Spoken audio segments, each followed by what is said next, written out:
विष्णुपादाय कृष्णप्रेष्ठाय भूतले श्रीमते भक्तिवेदान्त स्वामी इति नामिने। नमस्ते सरस्वती देवी गौरवाणी प्रचारिणी निर्विशेष शून्यवादी पाश्चात्य देशतारिणी।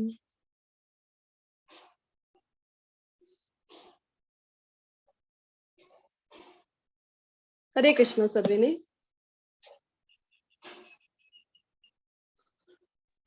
हरे कृष्ण। हरे कृष्ण। लाइव થઈ ગયું છે ને પ્રભુજી? યસ માતાજી, લાઈવ ઓન છે. ખૂબ ખૂબ આભાર તમારા બધાનો આજનું આ સેશન જોઈન કર્યા બદલ.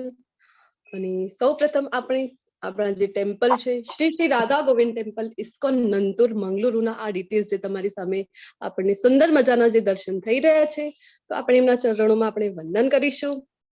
અને ભગવાનના જે શાશ્વત ભક્ત છે અર્જુનજી, શ્રીલા પ્રભુપાદજી, પરમ પૂજ્ય જય પતાકા સ્વામી મહારાજ, નામાનિષ્ઠ દાસ પ્રભુજી, ધર્મેશ પ્રભુજી અને બધા ટીચર્સ એન્ડ વોલન્ટિયર્સ જે અહીંયા નિસ્વાર્થ ભાવે સેવા આપે છે, બધાને આપણે વંદન કરીશું અને આજના આ સેશનની આપણે શરૂઆત કરીશું. તો કોઈ પણ આપણે કામ કરતા હોઈએ તો આપણે મંગળતાને આવકારતા હોઈએ ને, તો આજનો આ જે જ્ઞાન યજ્ઞ છે એની આપણે શરૂઆત કરવા જઈ રહ્યા છે. આપણે બધા સાથે મળીને, જો કલયુગમાં આપણે બધા છીએ તો આમ તો કલયુગના ઘણા બધા દોષો છે, પરંતુ એની સાથે સાથે શ્રીમદ ભાગવતમમાં જ ઉલ્લેખ છે કે એક વાત બહુ જ સારી છે કે કેવળ હરિના નામથી જ આપણો ઉદ્ધાર થઈ શકે છે. તો જો આપણે પણ એકબીજા સાથે ભગવદ્ ગીતાની ચર્ચા કરવા જઈ રહ્યા છે. ટેકનોલોજી છે તો ટેકનોલોજીના માધ્યમથી આપણે બધા પોતપોતાના ઘેર બેઠા છીએ, પરંતુ આપણે ભગવદ્ ગીતાની સાથે મળીને ચર્ચા કરવા જઈ રહ્યા છે. હરે કૃષ્ણ. જિગ્નેશ પ્રભુજી, સાઉન્ડ મારો ક્લિયર છે? વોઇસ ક્લિયર છે? બરાબર છે માતાજી, ઓડિબલ છે. હા, એકો નથી થઈ રહ્યો ને? ના ના, બરાબર. Okay, thank you. તો આપણે શ્રી શ્રી રાધા ગોવિંદજીના આશીર્વાદથી આ જ્ઞાન યજ્ઞની શરૂઆત કરીશું. મંગલાચરણ, મંગલતાની આપણે વાત કરી રહ્યા હતા. તો કોઈ પણ શુભ કાર્યમાં સૌપ્રથમ આપણે મંગલતાને આવકારતા હોઈએ, તો આપણે પણ જ્યારે પણ ભગવદ્ ગીતાના સેશનની શરૂઆત કરતા હોઈએ તો મંગલાચરણથી શરૂઆત કરતા હોઈએ છીએ. તો તમે બિલકુલ પણ ચિંતા કરશો નહીં. જ્યારે આગળના સેશન્સ આવશે ત્યારે આપણે જોઈશું આ મંગલાચરણનું શું મિનિંગ છે. અને ત્યાં સુધી હું તમને બધાને વિનંતી કરીશ, જો તમારી પાસે Bhagavad Gita as it is હોય ને તો એમાં મંગલાચરણ આપેલું છે અને અહીંયા આપણે સ્લાઇડ ઉપર પણ આપણે એ બતાવતા હોઈએ છીએ. તો તમે પોતપોતાની જગ્યા પર મ્યુટ રહીને મારી સાથે આ મંગલાચરણ છે એ જરૂરથી તમે બોલવા માટે પ્રયત્ન કરજો.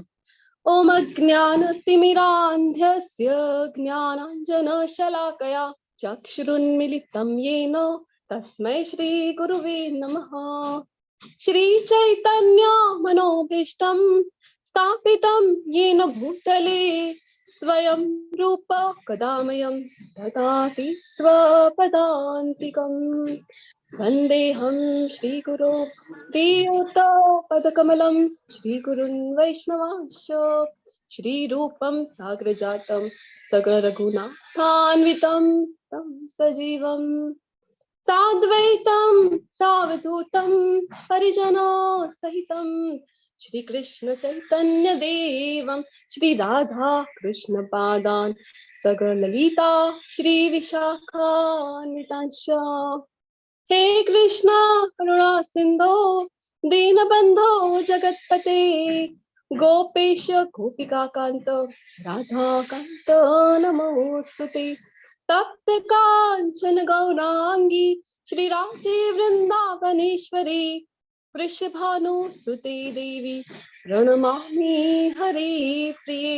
वाञ्छाकल्पतरुभ्यश्च कृपा सिन्धुभ्य एव च पतितानां पावनेभ्यो वैष्णवेभ्यो नमो नमः. अनंत कोटि वैष्णव वृंद की जय. श्रीधा प्रभुपाद की जय. ग्रंथराज श्रीमद् भागवतम भगवत गीता चैतन्य चरितामृत की जय. सद्गुरुदेव की जय. जय श्री कृष्ण चैतन्य પ્રભુ નિત્યાનંદ શ્રી અદ્વૈત ગદાધર શ્રીવાસાદિ ગૌર ભક્તવૃંદ. હરે કૃષ્ણ કૃષ્ણ કૃષ્ણ હરે હરે, હરે રામ રામ રામ હરે હરે. હરે કૃષ્ણ એવરીવન. હરે કૃષ્ણ. હરે કૃષ્ણ. તમારા બધાનું હૃદયપૂર્વક સ્વાગત છે શ્રી શ્રી રાધા ગોવિંદ ટેમ્પલ ઇસ્કોન નંતુર મંગલુરુના વતીથી. આજે આપણે આજથી આ જ્ઞાન યજ્ઞની શરૂઆત કરવા જઈ રહ્યા છે. તો ફર્સ્ટ ડે છે આપણો આજે, એટલે કે આપણે ઓરિએન્ટેશન લઈશું કે જે રૂલ્સ એન્ડ રેગ્યુલેશન. કોઈ પણ જગ્યા ઉપર આપણે જતા હોઈએ છીએ તો આપણને ખબર હોવી જોઈએ ને. કોઈ પણ ક્લાસ શરૂ કરીએ તો આપણે જોઈશું કે આપણા આ જે વર્ગો છે એક તો ઝૂમમાં થઈ રહ્યા છે, તો ઝૂમ ક્લાસના મારફત લેવું એ પણ ઇટ ઇઝ ચેલેન્જિંગ. તો આપણે ટ્રાય કરીશું કે જે પણ રૂલ્સ છે એ તમે સારી રીતે ફોલો કરી શકો. તો અભ્યાસક્રમનો આજે પરિચય છે એ આપણે જોઈશું. તો આ જે ભગવદ્ ગીતાનો આપણે કોર્સ લઈ રહ્યા છીએ લેવલ 1, તો Bhagavad Gita as it is આજે શ્રીલા પ્રભુપાદજી આપણી સમક્ષ શ્રી રાધા ગોવિંદજી અને શ્રીલા પ્રભુપાદજીના સુંદર મજાના દર્શન થઈ રહ્યા છે. તો એમના ઉપદેશો ઉપર આધારિત છે આજે કોર્સ આપણે લેતા હોઈએ છીએ. એ આપણે શોર્ટમાં આજના જે સેશનમાં જોઈશું કે શ્રીલા પ્રભુપાદજી જે ફાઉન્ડર આચાર્ય છે ઇસ્કોનના, એમના વિશે પણ થોડી શોર્ટમાં આપણે માહિતી લઈશું. તો આ જે મંદિર છે શ્રી શ્રી રાધા ગોવિંદ મંદિર ક્યાં આવેલું છે? તો મેંગ્લોરમાં છે, કર્ણાટક સ્ટેટમાં. જે મેંગ્લોર એક સિટી છે તો ત્યાં ભારતમાં આવેલું છે. તો એડ્રેસ તમારી સમક્ષ છે. જ્યારે પણ તમારું મેંગ્લુરુ જવાનું થાય તો જરૂરથી શ્રી શ્રી રાધા ગોવિંદના દર્શન કરવા. શ્રી શ્રી રાધા ગોવિંદ મંદિર, coconut garden road, toll gate, Kadri, Mangaluru, કર્ણાટકમાં સ્થિત છે. તો આપણા આજે મંદિરના પ્રમુખ કોણ છે? તો ટેમ્પલ પ્રેસિડેન્ટ છે પરમ પૂજ્ય નામાનિષ્ઠદાસ પ્રભુજી. તો જેમના માર્ગદર્શન હેઠળ આપણા આ જે વર્ગો છે, ઓનલાઈન વર્ગો, જે તદ્દન મફત છે અને ઘેર બેઠા આપણને આટલું બધું જ્ઞાન છે એ આપણને પરમ પૂજ્ય જય પતાકા સ્વામી મહારાજના આશીર્વાદથી અને નામાનિષ્ઠદાસ પ્રભુજીના માર્ગદર્શનથી આપણને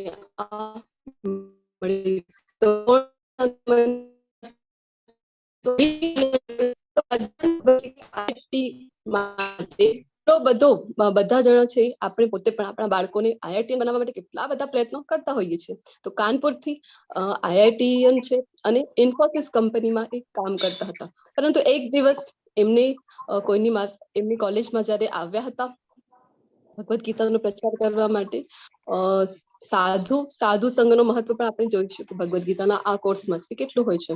તો ત્યારે ભગવદ્ ગીતા એમને મળે છે અને જયારે વાંચન કરે છે ત્યારે એમનું પોતાનું પણ જીવન પરિવર્તન. Bhagavad Gita as it is જે શ્રીલા પ્રભુપાદજી આપી છે એ છે જેવી કે જેના પણ લાઈફમાં એ આવે છે તો એ વાંચ્યા પછી ચોક્કસ રીતે બધાનું જે જીવન પરિવર્તન છે એ થઈ શકે છે.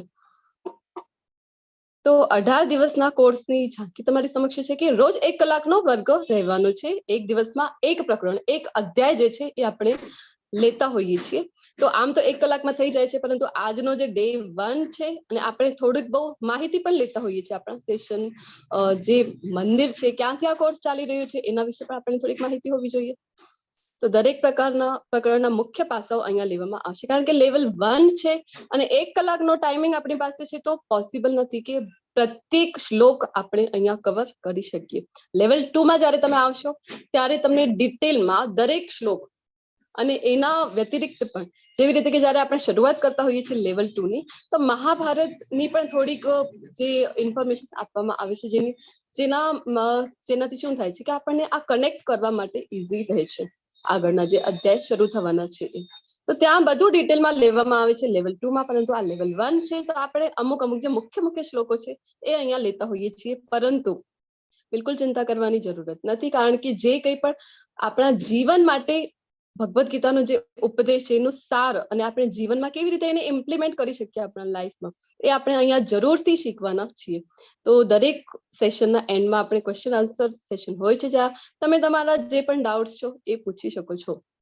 લર્ન ડેશ પ્લેટફોર્મ પર દૈનિક ક્વિઝ, રોજ ક્વિઝ તમારે ભરવાની રહેશે પ્રત્યેક અધ્યાયના ઉપર. અધ્યાય 1 આજ થાય છે તો અધ્યાય 1 ના ઉપર ક્વિઝ ખૂબ જ સરળ છે, આપણે સેશનના એન્ડમાં જોઈશું.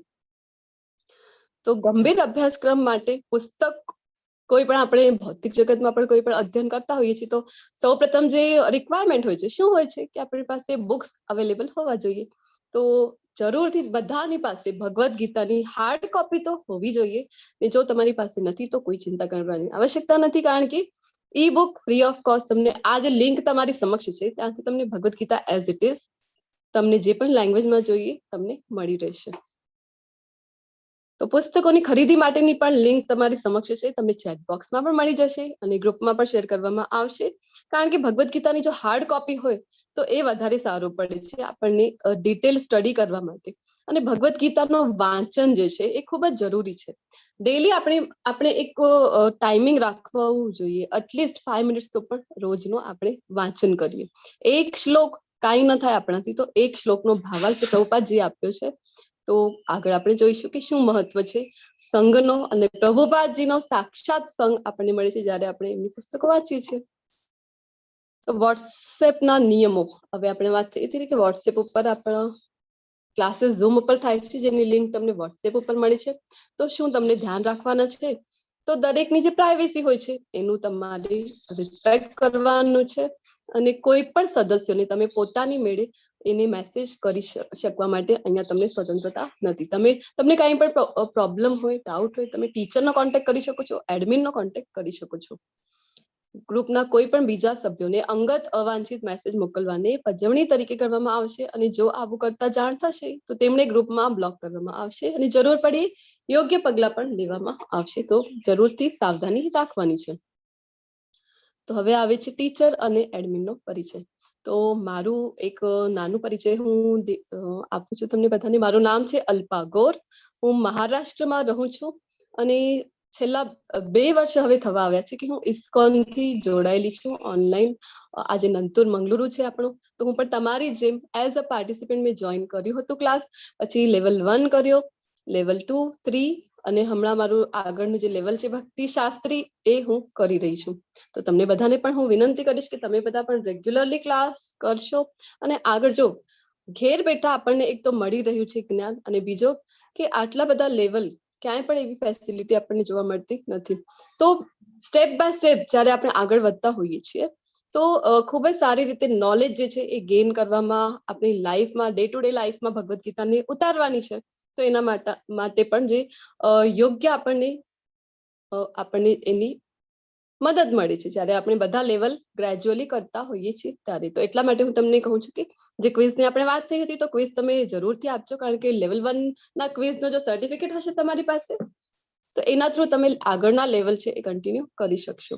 તો હવે એડમિનનો પરિચય લઈશું આપણે. તો આપણા એડમિન છે આપણી સાથે જિગ્નેશ પ્રભુજી. તમે તમારો પરિચય આપો.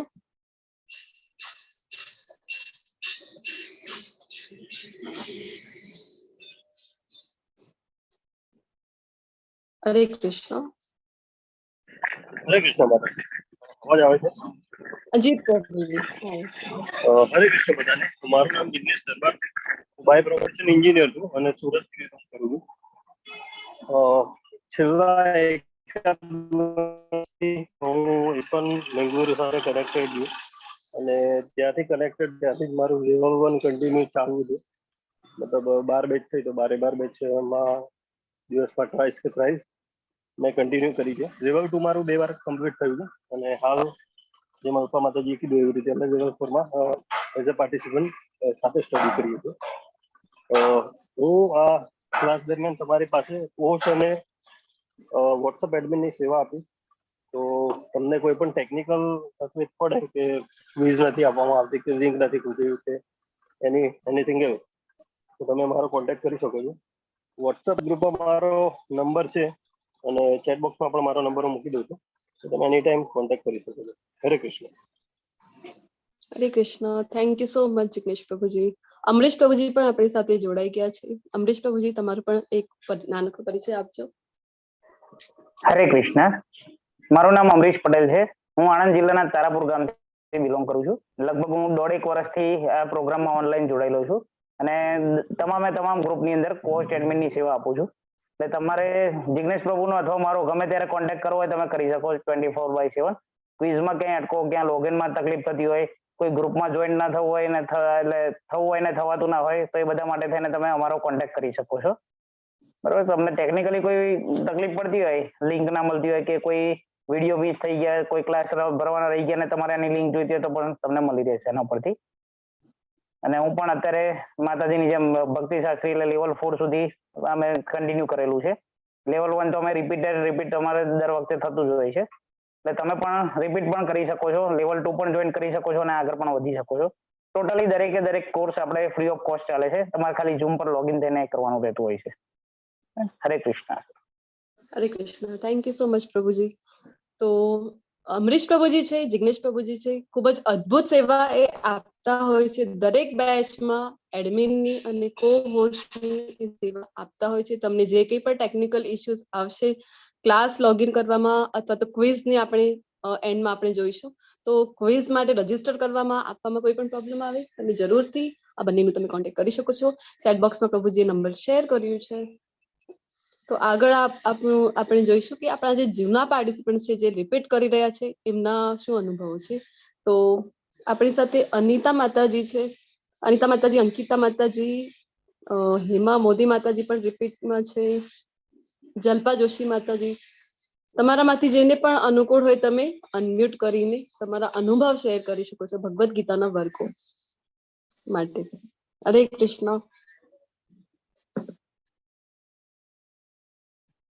અનિતા માતાજી તમે શેર કરી શકશો?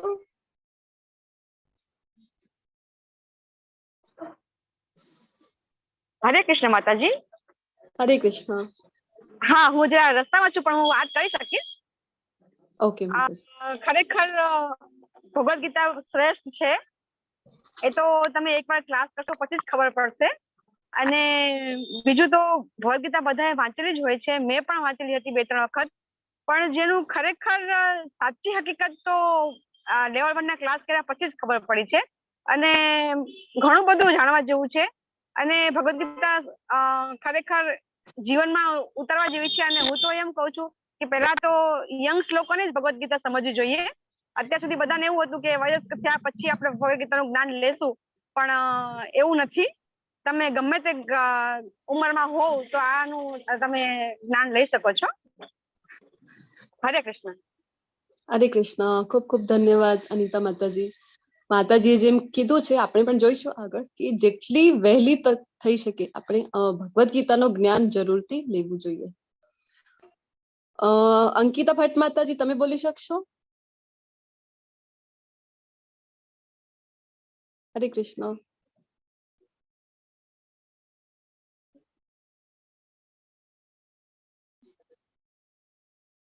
હેમા મોદી માતાજી.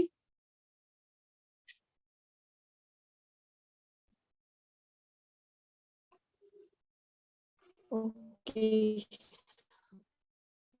તો આગળ આપણે વધીશું. ઝૂમ ક્લાસના નિયમો આપણે જોઈશું કે ઝૂમ ઉપર ક્લાસ ખરેખર ચેલેન્જિંગ છે. તો જરૂરથી એના જે એટિકેટ છે એ ફોલો કરવા માટે પ્રયત્ન કરજો કે જ્યારે પણ આપણો વર્ગ ચાલતો હોય ત્યારે આપણું જે પોસ્ચર છે એ યોગ્ય હોવું જોઈએ બેસીને ક્લાસ કરવા, અને જે પોશાક છે એ ભારતીય હોવા જોઈએ.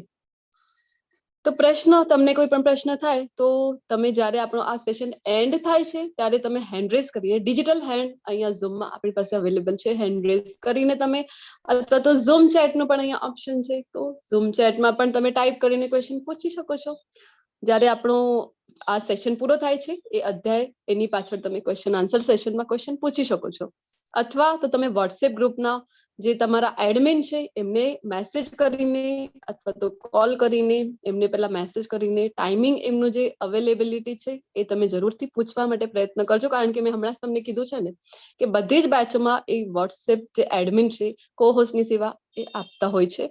તો એટલા માટે જરૂરથી ટાઈમ લઈને પછી કોલ કરજો. ટીચરનો પણ તમે કોન્ટેક્ટ કરી શકો છો ભગવદ ગીતાથી રિલેટેડ કોઈ તમને પ્રશ્ન હોય તો. અને સ્વયંસેવક ચેટ સપોર્ટ માટે જે સવારે 6 થી લઈને રાત્રિના 12 વાગ્યા સુધી જે ખુલ્લું રહે છે તો એની પણ લિંક અહીંયા આપેલી છે અને વેબસાઇટ આપેલી છે. અને આમાંથી જો કાંઈ પણ તમને એમ થાય કે કાંઈ પણ કામ નથી કરી રહ્યું તો પછી તમે આપણા જે ટેમ્પલ પ્રેસિડેન્ટ છે પરમ પૂજ્ય નામાનિષ્ઠ દાસ પ્રભુજી એમનો જીમેલ આઈડી અહીંયા આપેલું છે. એના ઉપર તમે તમારા પ્રશ્ન પૂછી શકો છો, પરંતુ એની તમને કોઈ પણ જરૂરત મને નથી લાગતું કે આવશે, કારણ કે ગ્રુપ એડમિન છે તમારા, એડમિન થી ટીચર થી તમારા જે પણ પ્રશ્નો હોય એ સોલ્વ થઈ જશે. તો હવે ડોનેશન અને સ્પામ જે છે મેસેજ, એના વિશે આપણે જોઈશું કે આટલો મોટો જે જ્ઞાન યજ્ઞ છે, ઇન્ટરનેશનલ પ્લેટફોર્મ પર આપણો કોર્सेस છે એ ચાલી રહ્યા છે. ઘણા બધા દેશોથી લાઈવ બધા કનેક્ટેડ છે આ ક્લાસીસમાં. તો આટલો મોટો જ્યારે જ્ઞાન યજ્ઞ ચાલી રહ્યું છે તો લક્ષ્મીની જરૂર પડે છે. તો આપણું જે રાધા ગોવિંદનું ટેમ્પલ છે એ ટેમ્પલનું પણ કન્સ્ટ્રક્શન ચાલી રહ્યું છે, નિર્માણ કાર્ય ચાલી રહ્યું છે. કારણ કે હમણાં તો જે રાધા ગોવિંદજી છે એ નાનકડા ડ્યુપ્લેક્સ મકાનમાં વિરાજમાન છે, પરંતુ ભક્તોએ જ્યારે આ ક્લાસીસ શરૂ થયા ત્યારે ભક્તોએ જ વિનંતી કરી હતી પ્રભુજીને કે રાધા ગોવિંદજી માટે સુંદર મજાનું મોટું ટેમ્પલ હોવું જોઈએ. તો કન્સ્ટ્રક્શન ચાલી રહ્યું છે. તો આપણે જે છે ને, તમને જ્યારે દાન વિશે આપણે જોતા હોઈએ છીએ ત્યારે આપણે જોઈએ છીએ કે ટેમ્પલ માટે દાન કરવાનું શું મહત્વ છે. તો તમને ત્યારે લિંક શેર કરવામાં આવે છે, પરંતુ શું છે ને કે આટલો મોટો જ્યારે કોઈ ચાલતો હોય ને તો એમાં બધા જે પાખંડીઓ છે એ લોકોની નજર આવા ઉપક્રમો ઉપર હોય છે. અને હમણાં જ લાસ્ટ જે 32 બેચ હતી, આ આપણી 33 બેચ છે. તો 32 બેચ જે લાસ્ટ મંથની હતી ને આપણી, તો એમાં જ આપણી ચેનલ છે એ હેક થઈ ગઈ હતી, યુટ્યુબ ચેનલ. તો આવા બધા પાખંડી લોકો કરતા હોય છે, તો એના માટે અલર્ટ તમારે રહેવાની જરૂર છે. અલર્ટ શું રહેવું છે? તો તમને બધાને જે પણ પાર્ટિસિપન્ટ તમે છો, તમને ક્યારે પણ પર્સનલી મંદિરના થ્રુ ક્યારે પણ મેસેજ કરવામાં આવશે નહીં ડોનેશન માટે. તો એ કોઈ તમને અગર આવે છે મેસેજ, તો તમે જરૂરથી એડમિનનો કોન્ટેક્ટ કરી શકો છો. તમને ગ્રુપમાં જ મેસેજ મળે છે, અને જ્યારે તમે ડોનેશન પણ કરો છો તો એક વખત એડમિન સાથે તમે જરૂરથી કોન્ટેક્ટ કરીને પછી જ આગળની જે પ્રોસિજર છે એ કરવા માટે પ્રયત્ન કરજો. તો પછી હવે આપણું જે મંદિર છે, મંદિરની એક યુટ્યુબ ચેનલ છે, ફેસબુક પેજ છે, એમના વિશે આપણે જોઈશું. તો ઓફિશિયલ વેબસાઇટ છે ઇસ્કોન મંગલુરુની, અને યુટ્યુબ ચેનલ છે. તો યુટ્યુબ ચેનલ્સ તમારે જરૂરથી ઇસ્કોન રાધા ગોવિંદ ટેમ્પલ મેંગ્લોર નામથી આ આપણી યુટ્યુબ ચેનલ છે. તમે જરૂરથી એને સબસ્ક્રાઇબ કરજો, કારણ કે આપણો આ જે વર્ગ છે, આમ તો તમે જરૂરથી જે ઓનલાઈન ચાલી રહ્યા છે ઝૂમ ના મારફત, ત્યાં જ તમે જોઈન કરવા માટે પ્રયત્ન કરજો. પરંતુ ક્યારેક એવું થાય છે ને કે આપણો ક્લાસ છે એ અટેન્ડ કરવાનું છૂટી જાય, તો યુટ્યુબમાં તમને બધા જ ફક્ત ગુજરાતીના નહીં, વિવિધ લેંગ્વેજીસમાં આપણા આ જે વર્ગો ચાલતા હોય છે મંદિરના થ્રુ, તો હિન્દીમાં પણ તમે અટેન્ડ કરી શકશો, ઇંગ્લિશમાં પણ છે, અને બધી રિજનલ લેંગ્વેજીસમાં અવેલેબલ છે. અને ટેમ્પલના પણ અલગ અલગ પ્રોગ્રામ થયા કરે છે. જન્માષ્ટમી મહોત્સવ હોય છે, એવા મોટા મોટા કાર્યક્રમો પણ જ્યારે હોય છે, તો એના પણ આપણે, જો ટેકનોલોજી છે આપણી પાસે, તો ઘેર બેઠા આપણે તો પોસિબલ ન પણ હોય, અથવા તો એવી સિટીમાં રહેતા હોઈએ કે આપણે ત્યાં ટેમ્પલ નથી, ઇસ્કોન ટેમ્પલ નજીકમાં નથી, પરંતુ ટેકનોલોજીના યુઝથી આપણે શું કરી શકીએ કે ઘેર બેઠા આપણે દર્શન કરી શકીએ છીએ.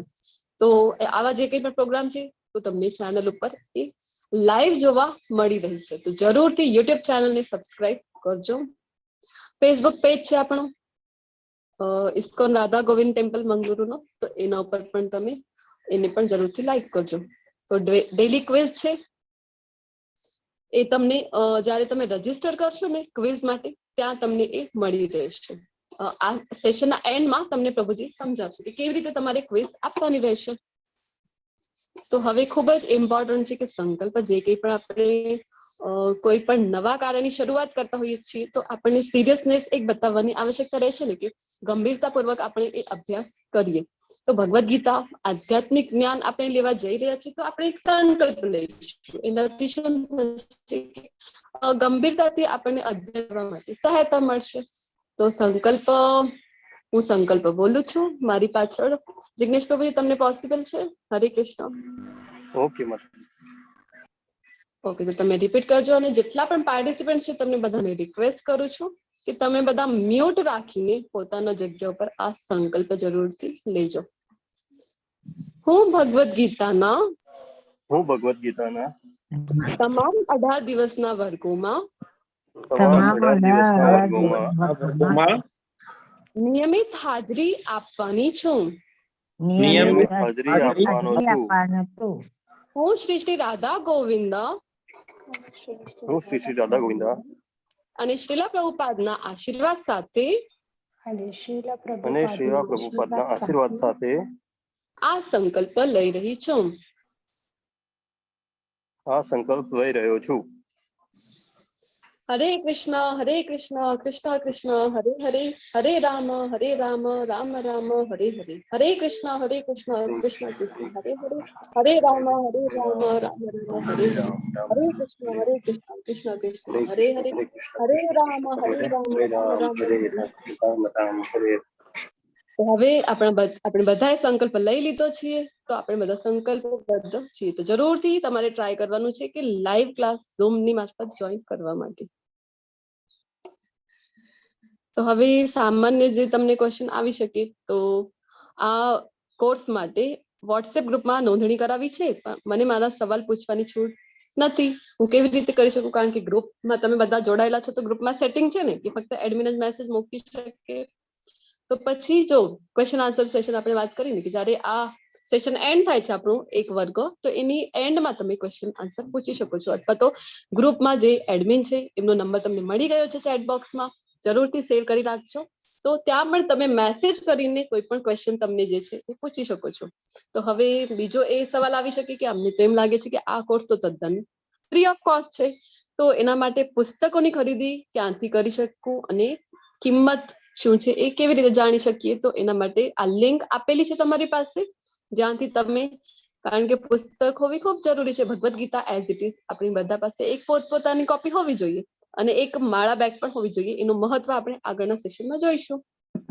તો પ્રમાણપત્રનો અર્થ શું છે અને શું અભ્યાસક્રમ પછી મેળવવું મારે માટે ફરજિયાત છે, તેનો મને શું ઉપયોગ છે? તો પ્રમાણપત્ર એ મંદિર દ્વારા એક માન્યતા છે કે તમે એ 18 દિવસનો જે કોર્સ છે લેવલ 1 નો ભગવદ્ ગીતાનો એ પૂર્ણ કર્યો છે, અને જે ક્વિઝ છે એ પણ તમે આપી છે. એવું કઈ નથી કે મેન્ડેટરી છે, ફરજિયાત છે, તમારે આપવું જ જોઈએ, પરંતુ પ્રમાણપત્ર સૂચવે છે કે તમે 18 દિવસમાં ગીતાનું મૂળભૂત જ્ઞાન જે છે, બેસિક જે નોલેજ છે એ તમે ગેઇન કર્યું છે. તો પ્રમાણપત્ર મેળવવા માટે પરીક્ષાની મુશ્કેલીનું સ્તર, હવે તમને એમ થશે ક્વિઝ આપવાની છે, તો ક્વિઝ એટલે કેવા ક્વેશ્ચનો હશે? તો ડિફિકલ્ટીનું જે લેવલ છે એ ખૂબ, આવું કઈ નથી કે ખૂબ જ ડિફિકલ્ટ છે. જો ધ્યાનપૂર્વક તમે સાંભળેલો હોય ને સેશન, તો ઇઝીલી તમે એ ક્વિઝ છે એ આપી શકશો.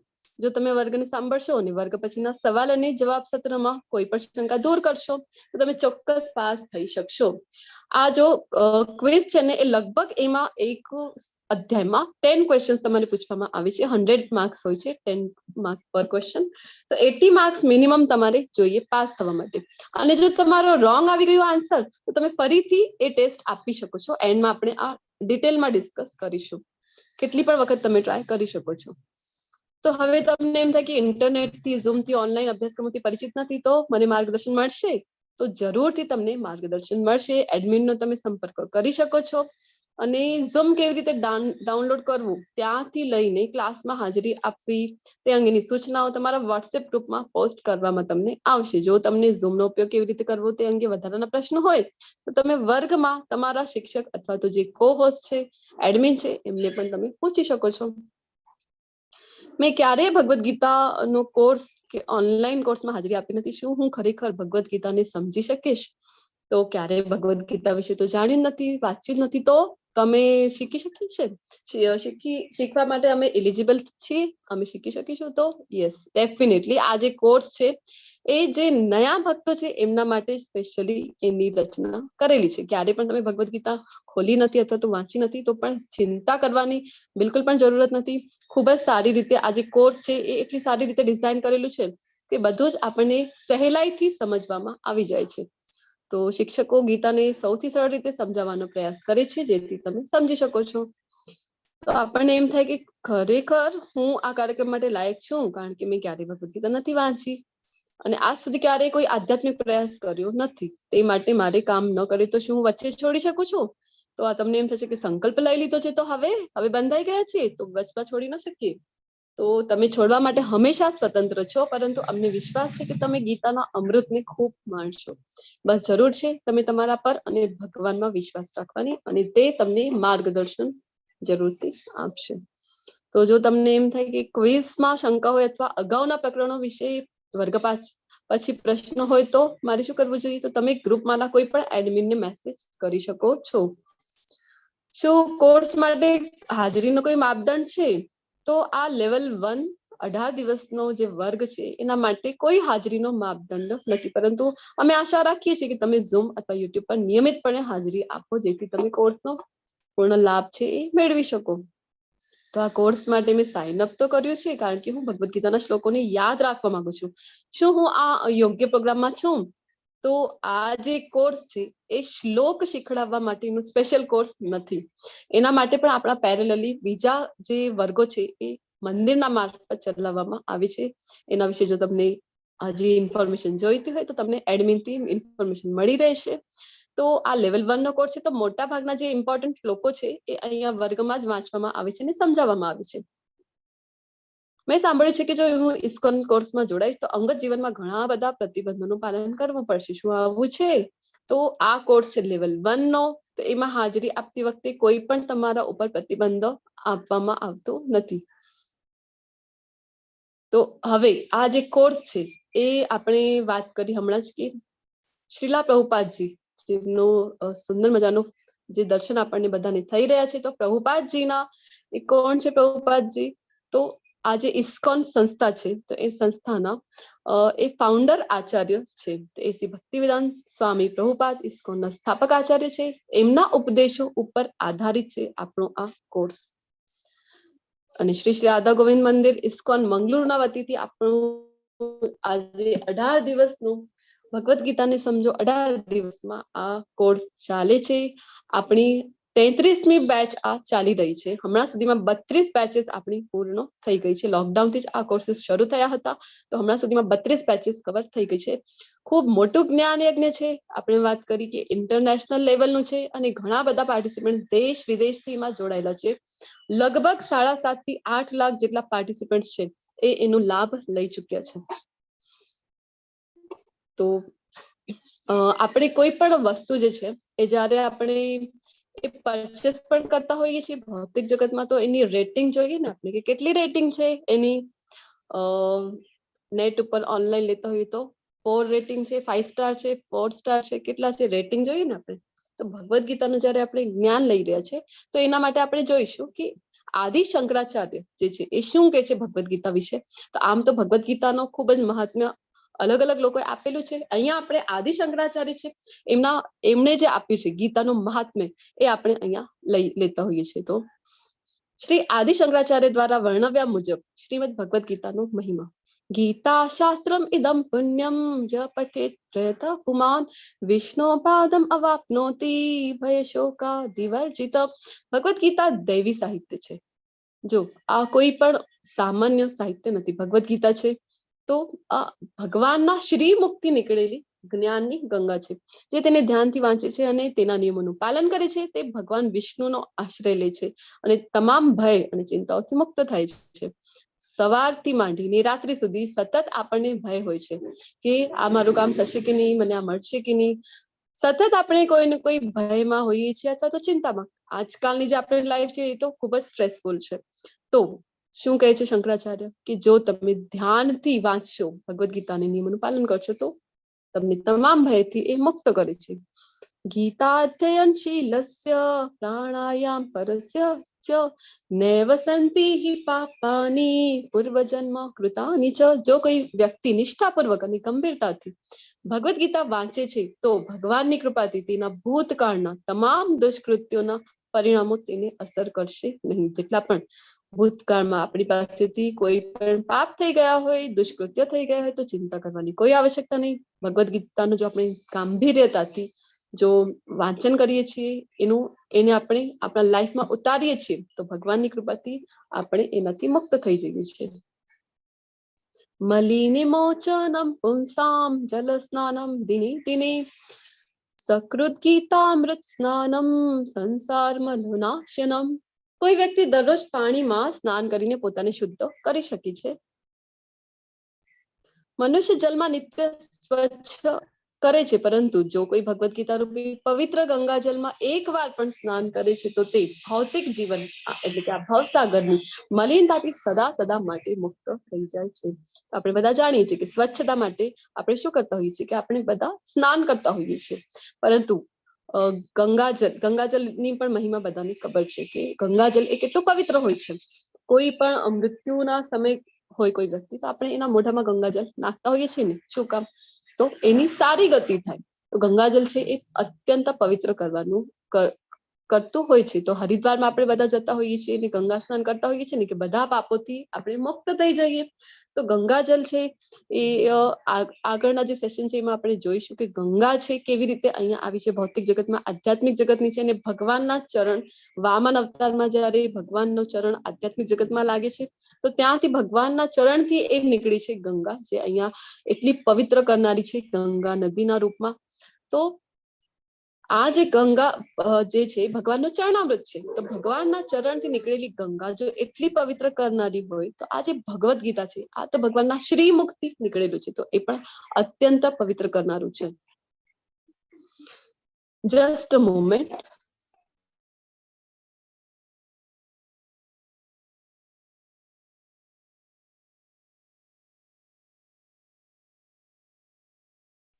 હરે કૃષ્ણ. ગીતાસુ ગીતા કર્તવ્યા કિમન્યો શાસ્ત્ર વિસ્તરે યા સ્વયં પદ્મનાભસ્ય મુખ પદ્માદ્વિની શ્રુતા.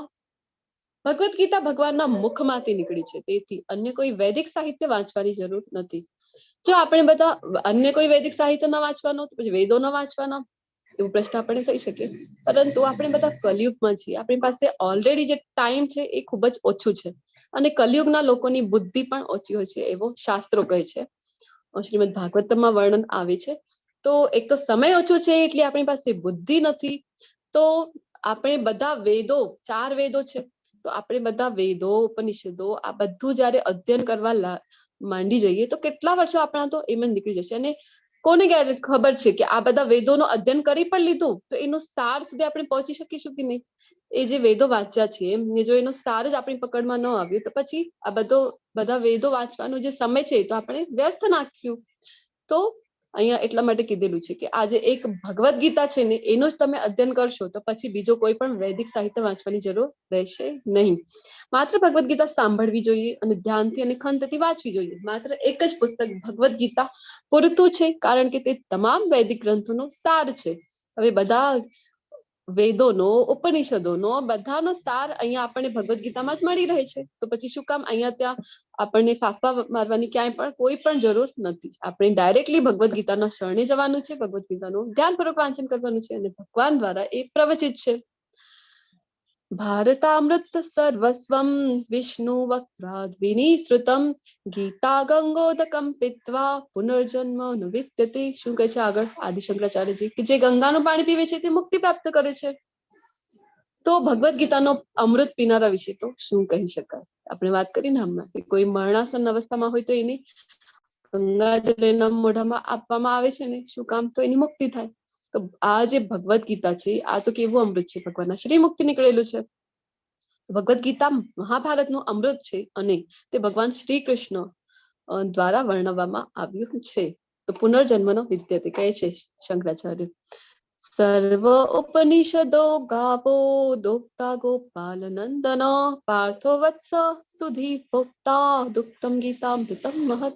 એક અહીંયા એનાલોજી, એક ઉદાહરણ આપે છે શંકરાચાર્ય. શું કહે છે? આ જે ગીતોપનિષદ, ગીતાને ઉપનિષદ, ગીતોપનિષદ તરીકે પણ અહીંયા વર્ણવવામાં આવ્યું છે. ભગવદ ગીતા જે તમામ ઉપનિષદનો સાર છે, જેટલા પણ ઉપનિષદો છે, 18 પુરાણ છે, પછી 108 ઉપનિષદો છે, તો બધા ઉપનિષદોનો જે સાર છે એ એક ભગવદ ગીતા છે. તો કેવી છે? તો શંકરાચાર્ય કહે છે કે આ તો ગાય જેવી છે. અને ગ્વાલબાલા તરીકે કોણ છે? તો આપણા બધાના પ્રિય ભગવાન પૂર્ણ પુરુષોત્તમ ભગવાન શ્રી કૃષ્ણ છે.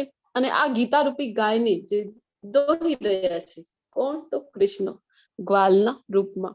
અને અર્જુનને સરખાવવામાં આવે છે વાછરડા સાથે. જેના પણ ઘરે ગાય હોય એને ખ્યાલ હશે કે ગાય જયારે દોહતા હોય ત્યારે એનું વાછરડું એની નજીકમાં હોય છે. તો અર્જુનને વાછરડા સાથે સરખાવવામાં આવેલું છે. અને બધા વિદ્વાન અને શુદ્ધ ભક્તો છે એ ભગવદ ગીતાના દૂધના અમૃત પીનારા છે. એટલે કે આપણે બધા જે અધ્યયન કરી રહ્યા છે ભગવદ ગીતાનો, તો આપણે આ જે દૂધ છે ભગવદ ગીતાનું અમૃત રૂપી, એના બધા આપણે બધા પીનારા છે. એકમ શાસ્ત્રમ દેવકી પુત્ર ગીતમ એકો દેવો દેવકી પુત્ર એવ एको मंत्रस्तस्य नामानि यानि कर्मापीकं तस्य देवस्य सेवा આજના યુગમાં લોકો એક શાસ્ત્ર, એક ભગવાન, એક ધર્મ અને એક વલણ માટે ખૂબ જ આતુર છે. તેથી સમગ્ર વિશ્વ માટે એક જ શાસ્ત્ર હોવું જોઈએ, ભગવદ ગીતા. સમગ્ર વિશ્વ માટે એક જ ભગવાન છે, દેવકીના પુત્ર શ્રી કૃષ્ણ. એક જ મંત્ર અને એક જ પ્રાર્થના, તેના નામનો જપ કરો.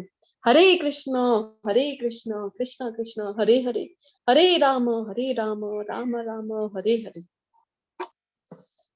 તો મીટિંગ શ્રીલા પ્રભુપાદજી જેના ઉપદેશોના આધાર પર આ જે પુસ્તક છે ભગવદ ગીતા યથારૂપ, એના આધાર પર આપણે આ જે લેવલ 1 નો ક્લાસ છે એ લેતા હોઈએ છીએ. તો આપણે જાણીએ કે શ્રીલા પ્રભુપાદજી છે કોણ. તો આપણો જે આ જે સંસ્થા છે ઇસ્કોનના આ સંસ્થાપક આચાર્ય છે, તો ફાઉન્ડર આચાર્ય છે શ્રીલા પ્રભુપાદજી. એમનો જે જન્મ છે એ વૈષ્ણવ કુટુંબમાં થયેલો હોય છે. શ્રીલા પ્રભુપાદજી જયારે નાનકડા હોય છે ને, એમનું પહેલાનું નામ હોય છે અભય, અને જ્યારે એ દીક્ષા લે છે પછી એમનું નામ થાય છે અભયચરણ અરવિંદ ભક્તિ વેદાંત સ્વામી શ્રીલા પ્રભુપાદજી.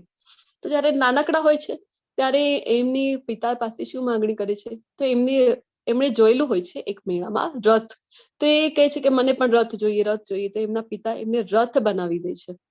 તો આપણે બધા જનરલી જોતા હોઈએ છીએ કે બાળકો કેવી માંગણી કરતા હોય, જો છોકરાઓ હોય નાના તો એમને કાર જોઈતી હોય અથવા તો ગન જોઈતી હોય રમવા માટે. આવા બધા ટોયસ છે અલગ અલગ જાતના, એ માંગતા હોય છે. અને જો છોકરી હોય, ગર્લ્સ હોય, તો પછી એમને ઢીંગલીઓ જોઈતી હોય. અને એ બધા એમના એવા શોખ હોય છે કે અલગ અલગ ટોયસ સાથે રમવા માટે.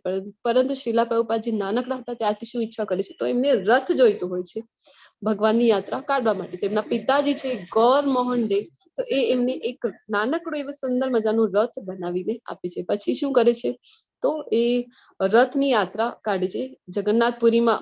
રથયાત્રા બધાને ખબર છે કે જગન્નાથપુરીમાં જે ભગવાન છે, જગન્નાથજી વિરાજમાન છે, પોતાની બેન સુભદ્રા અને બલરામજી સાથે રથયાત્રામાં નીકળે છે, બધા ભક્તોને આશીર્વાદ આપે છે. તો આવી રીતે રથયાત્રા ત્યારે કાઢે છે નાનકડા હોય છે ત્યારે.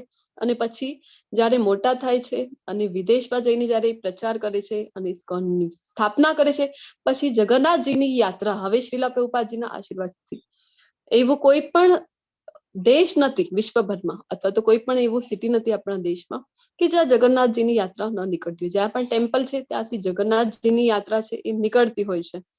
તો જયારે મોટા થાય છે આ શ્રીલા પ્રભુપાદજી, ત્યારે એમના એક મિત્ર એમને કહે છે કે એક ખૂબ સાધુ આવ્યા છે, ચાલ આપણે એમને મળવા જઈએ.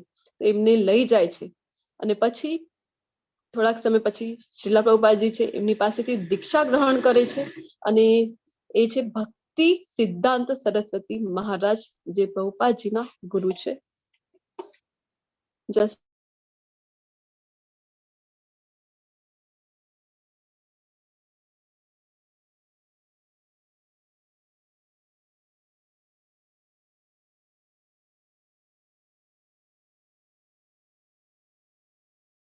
હરે કૃષ્ણ. તો આ જે ગુરુ છે સિદ્ધાંત સરસ્વતી મહારાજ, તો એ કેવા હતા, તો સિંહ ગુરુ તરીકે ઓળખવામાં આવતા હતા. ખૂબ જ જ્ઞાની છે પ્રભુપાદજીના જે ગુરુ હતા એ. અને એ દીક્ષા આપે છે અને પ્રભુપાદજીને કહે છે કે તમારું ઇંગ્લિશ તો ખૂબ સારું છે, તમારે તો પાશ્ચાત્ય દેશમાં જવું જોઈએ અને કૃષ્ણના નામનું કરવું જોઈએ. અને 64 મઠોની સ્થાપના ત્યારે એમણે કરી હતી. 10,000 થી પણ વધારે એમના શિષ્યો હતા. પછી પ્રભુપાદજીને પહેલા ભારતમાં ખૂબ પ્રયત્ન કરે છે, પરંતુ એ નિષ્ફળ જાય છે. ઝાંસીમાં એ લીગ ઓફ ડિવોટીઝ કરીને એક સંસ્થાની સ્થાપના કરે છે. અને બેક ટુ ગોડહેડ નામની મેગઝીન છે એનું પણ એ પ્રકાશન કરે છે. ખૂબ પ્રયત્ન કરે છે ભારતમાં. અને 70 વર્ષની આયુષ્યમાં 43 years જેટલો અહીંયા ભારતમાં જ એ પ્રયત્ન કરે છે. અને જયારે 70 વર્ષની એમની આયુ થાય છે ને, ત્યારે પછી એમને યાદ આવે છે કે એમના ગુરુએ તો એમને આદેશ આપ્યું હતું કે વિદેશમાં જઈને પ્રચાર કરવા માટે, તો પછી એ જવા માટે નીકળે છે. તો એટલી આયુષ્યમાં, જો 70 વર્ષની આયુષ્યમાં આપણે આપણા ઘરમાં પણ વડીલોને જોતા હોઈએ છીએ કે એમને સિટીમાં પણ ક્યાંય એકલું જવું હોય તો કેટલી બધી ડિફિકલ્ટીઝ એમને આવે છે, કેટલી બધી પ્રોબ્લેમ આવે છે. ઘરમાં પણ એકલું રહેવું પડે તો એમને ડર છે, ઇનસિક્યોરિટીની ફિલિંગ આવ્યા કરે છે. પરંતુ પ્રભુપાદજી 70 વર્ષની આયુમાં એ માલવાહક જે જહાજ જલદૂત નામનો, એમાં એ સામાન ભરેલું હોય છે, અમેરિકા જવા માટે નીકળે છે ભારતથી. તો એમાં એ સવાર થઈને અમેરિકા જવા માટે નીકળે છે અને રસ્તામાં 2 વખત એમને હાર્ટ એટેક આવે છે. આ બધું કોના માટે કરે છે પ્રભુપાદજી? આપણા બધા માટે. તો એટલી બધી વેદના સહન કરીને પણ પ્રભુપાદજી, અને એમની પાસે કેટલી અમાઉન્ટ હતી કે હાર્ડલી 40 થી 50 રૂપિયા જેટલી જ એમની પાસે અમાઉન્ટ હતી. એ લઈને કૃષ્ણ પર એમને વિશ્વાસ હોય છે. કારણ કે આપણે આગળના સેશનમાં જોઈશું કે ભક્તો કેવા હોય છે, ભગવાનના જે શુદ્ધ ભક્તો છે એ કેવા હોય છે. ભગવાનની દરેક યોજના પર એમને વિશ્વાસ હોય છે. કૃષ્ણ માટે કર્મ કેવી રીતે કરી રહ્યા છે? શ્રીલા પ્રભુપાદ કૃષ્ણ માટે કરી રહ્યા હતા. જાય છે અને અમેરિકા પહોંચી જાય છે. પછી અમેરિકામાં બોસ્ટન નામની સિટીમાં પહેલા રહે છે. પછી ત્યાં જઈને ત્યાંથી એ ન્યુયોર્ક જાય છે. અને ન્યુયોર્ક કેવું હોય છે ત્યારે પણ તો માયાનું એક આખું ગઢ જ હોય છે ન્યુયોર્ક સિટી. તો ન્યુયોર્ક સિટીમાં એ પસંદ કરે છે, અને જ્યાં આખું માયાથી એટલું એ સિટી છે, અને ત્યાંના પણ લોકો કેવા, તો હિપ્પી જે લોકો હોય છે એમને એ ઉપદેશ આપે છે. હરે કૃષ્ણ. વોઇસ મારું ક્લિયર છે પ્રભુજી? હા માતાજી. Okay, thank you.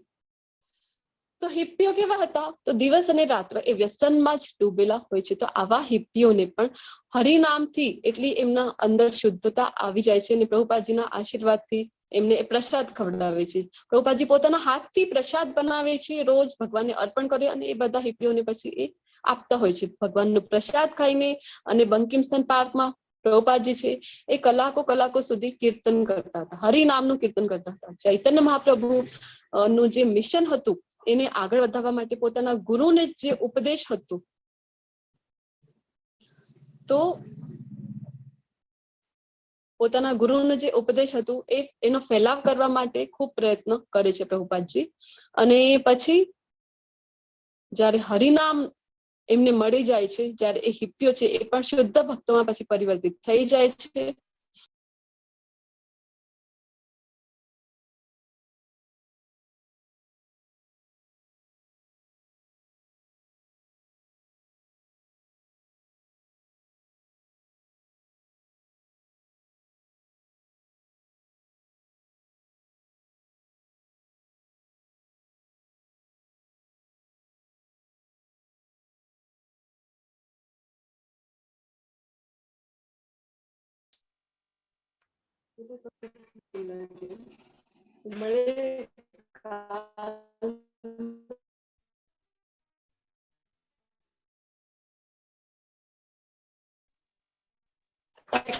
હરે કૃષ્ણ માતાજી, અવાજ નથી હરે આવતો. કૃષ્ણ. અવાજ આવે છે?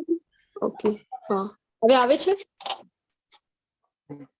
હરે એવું હોય તો કૃષ્ણ. વિડીયો બંધ રાખીને ટ્રાય કરી જુઓ તો કન્ટિન્યુટી આવશે. એટલે એક જ મિનિટ.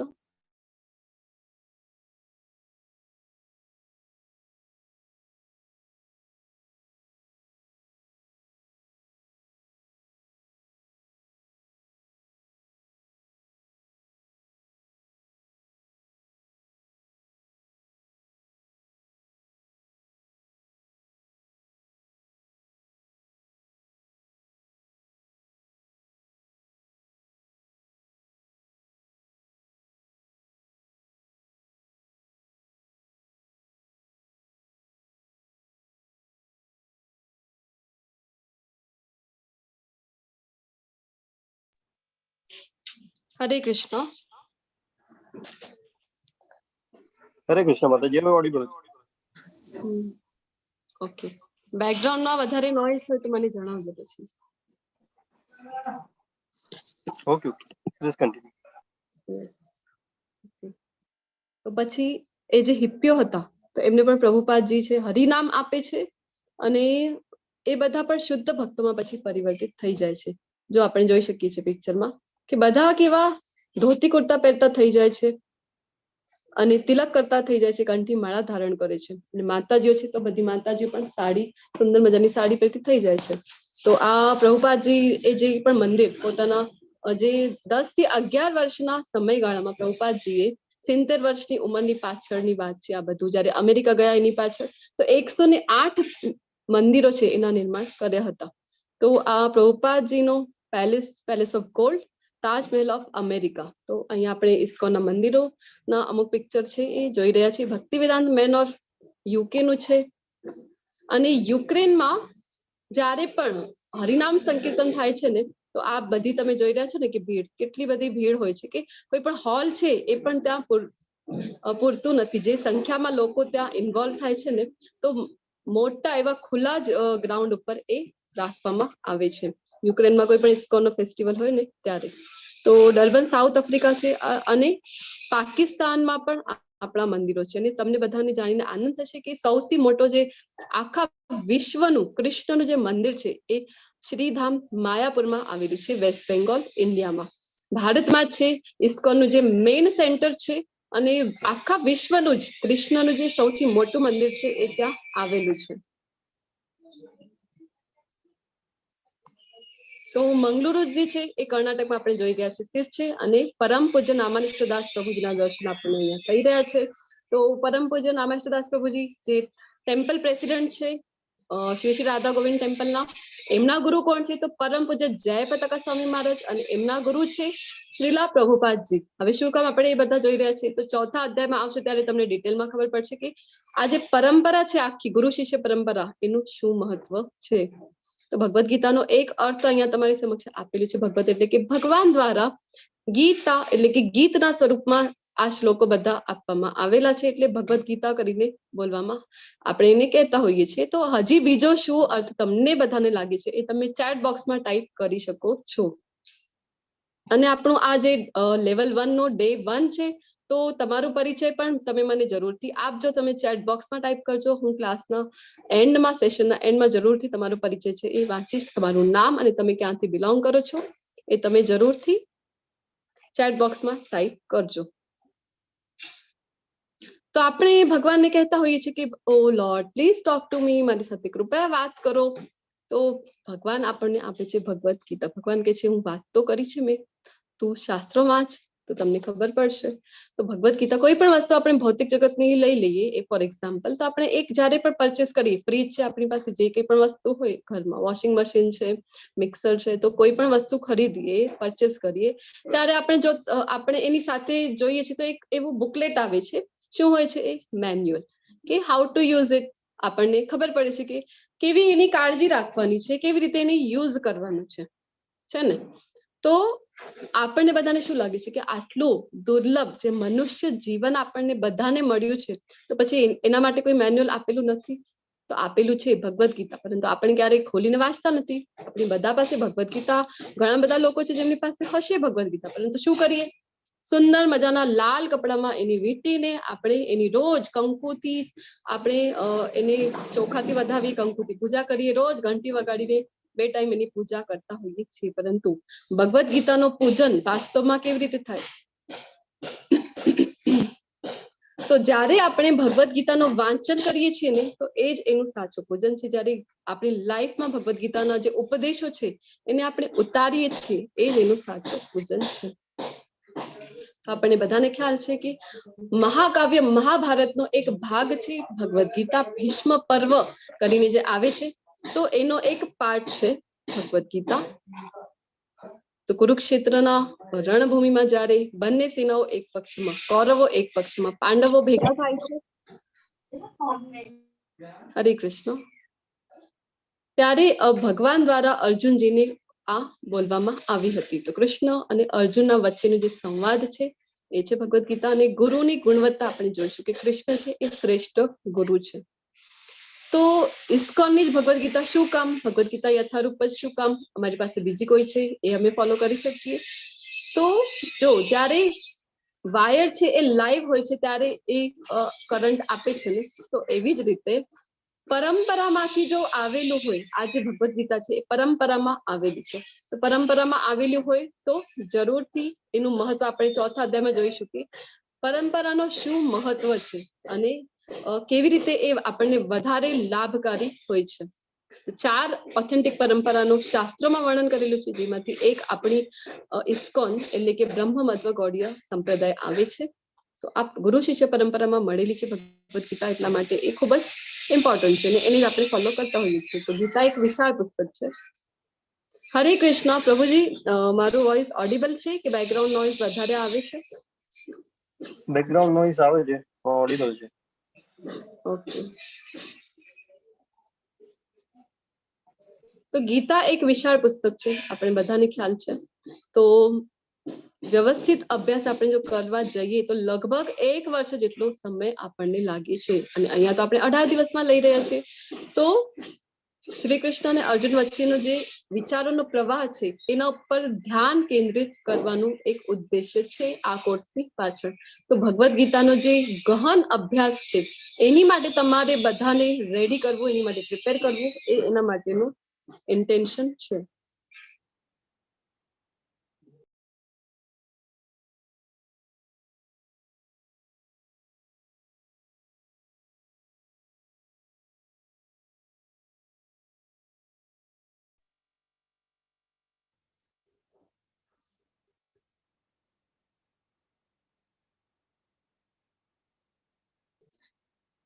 હરે કૃષ્ણ. હરે કૃષ્ણ. આવે છે અવાજ મારો? હા. તો કોઈ પણ ફ્રૂટ છે આપણને જો જોઈતું હોય તો આપણે શું કરીએ? આપણી પાસે 2 ઓપ્શન હોય કે આપણે એક તો પથ્થર મારીને એ ફ્રૂટ્સ તોડવા માટે પ્રયત્ન કરીએ, અથવા તો કોઈ જાય ઝાડ ઉપર ચડીને એ ફળ છે આપણી માટે તોડીને લઈ આવે. તો આપણે જો પોતાની મેળે પથ્થર મારીને એને તોડવા જઈએ તો શું થાય? તો નીચે ફળો છે એ તૂટીને નીચે પડે, અને માટીવાળા અને એવા બધા ખરાબ થયેલા ફળો ત્યાંથી તૂટી પણ જાય એવા ફળો આપણને મળે. પરંતુ જો કોઈ આપણી માટે ચઢે તો કેવા ઇન્ટેક ફ્રેશ જ્યુસી ફ્રૂટ આપણને મળે છે. તો સેમ વે આ જે ભગવદ ગીતા છે, તો આપણને જયારે પરંપરાથી મળે છે ત્યારે આચાર્યો એનો સાર આપણને આપી દે છે. એટલા માટે પરંપરામાં હોવું ખૂબ જ જરૂરી છે. તો 700 શ્લોક છે કુલ ભગવદ ગીતાના, જેમાંથી 574 શ્લોકો શ્રી કૃષ્ણ દ્વારા બોલવામાં આવેલા છે. અર્જુનજી દ્વારા 84, સંજય દ્વારા 41 અને ધૃતરાષ્ટ્ર માત્ર 1 શ્લોક બોલે છે. શ્લોક નંબર પહેલા જ અધ્યાયનો પહેલો શ્લોક. તો 6 એવી રીતે 3 ભાગોમાં ભગવદ ગીતાને 18 અધ્યાયની 700 શ્લોકોને વિભાજિત કરવામાં આવે છે. જેના જે પ્રથમ 6 અધ્યાય છે એને કર્મયોગમાં વિભાજિત કરવામાં આવે છે, અને જે છેલ્લા છે એને જ્ઞાન યોગ, અને જે વચમાં આપેલા છે તો એને ભક્તિયોગ. હવે આખી ભગવદ ગીતાનો સાર શું છે આપણે ડિટેલમાં જોઈશું. તો ભક્તિ એ સાર છે, અને જેવી રીતે મોતી છે શિંપની વચ્ચે એ સેફ હોય છે, સુરક્ષિત હોય છે અને સાચવવામાં આવે છે, તો એવી જ રીતે આ ભક્તિ યોગ છે તો કર્મયોગ અને જ્ઞાન યોગ દ્વારા એને સાચવવામાં આવેલું છે. તો ગીતામાં 5 વિષયનું ગહન અભ્યાસ આપણે કરવા જઈ રહ્યા છીએ. તો સૌ પ્રથમ ભગવાન.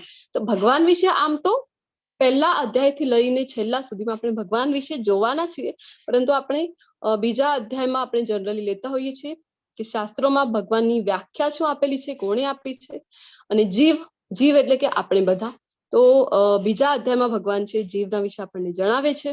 અને પ્રકૃતિ, ભૌતિક પ્રકૃતિ માટે તો આખો એક અધ્યાય આવે છે, 13મો અધ્યાય, ત્યારે આપણે ડિટેલમાં જોતા હોઈએ છીએ. અને કર્મ, તો કર્મના 2 અધ્યાય છે ભગવદ ગીતામાં. કર્મયોગ એક તો 3જો આવે છે અને બીજો 5મો. તો 2 અધ્યાય કર્મ ઉપર આપણે ડિટેલમાં જોઈશું. અને કાળ, તો કાળના પણ આપણે એક કાળ એટલે કે સમય, એની ગણના આપણે જોઈશું કાળની સ્લાઇડના મારફત. અને બીજું કાળ એટલે કે મૃત્યુ. તો બંને કાળ આપણે અહીંયા જોવાના છીએ. ભગવદ ગીતાને 18 દિવસમાં સમજો. ઇસ્કોન રાધા ગોવિંદ મંદિર, શ્રી રાધા ગોવિંદજીના આ ડિટેલ્સ છે, જે મંદિર છે ને ત્યાંના. તો સુંદર મજાના આપણને બધાને દર્શન થઈ રહ્યા છે. શ્રી રાધા ગોવિંદ કી જય. તો પહેલો અધ્યાયની શરૂઆત આપણે કરીશું. અર્જુન વિષાદ યોગ. અર્જુનના વિલાપનો આ યોગ છે, જ્યાં અર્જુનજી વિષાદ કરી રહ્યા છે. શું કામ? કારણ કે એમને યુદ્ધ નથી કરવું. તો એના કારણો આપણે આ અધ્યાયમાં જોવાના છીએ. તો પ્રથમ જે શ્લોક છે, ધૃતરાષ્ટ્ર જે પૂછવાના છે શું થઈ રહ્યું છે યુદ્ધભૂમિ ઉપર, અને દુર્યોધનનો ભય છે, શંખ ફૂંકાય છે, અર્જુનનું નિરીક્ષણ, અર્જુનનો યુદ્ધ ન કરવાના કારણો જે છે, 4 કારણો આ અધ્યાયમાં આપેલા છે. અને જે 5મું કારણ છે એ બીજા અધ્યાયમાં આપેલા છે. ટોટલ 5 કારણો અર્જુનજી આપે છે, જે આપણે અહીંયા આજના અધ્યાયમાં લઈશું.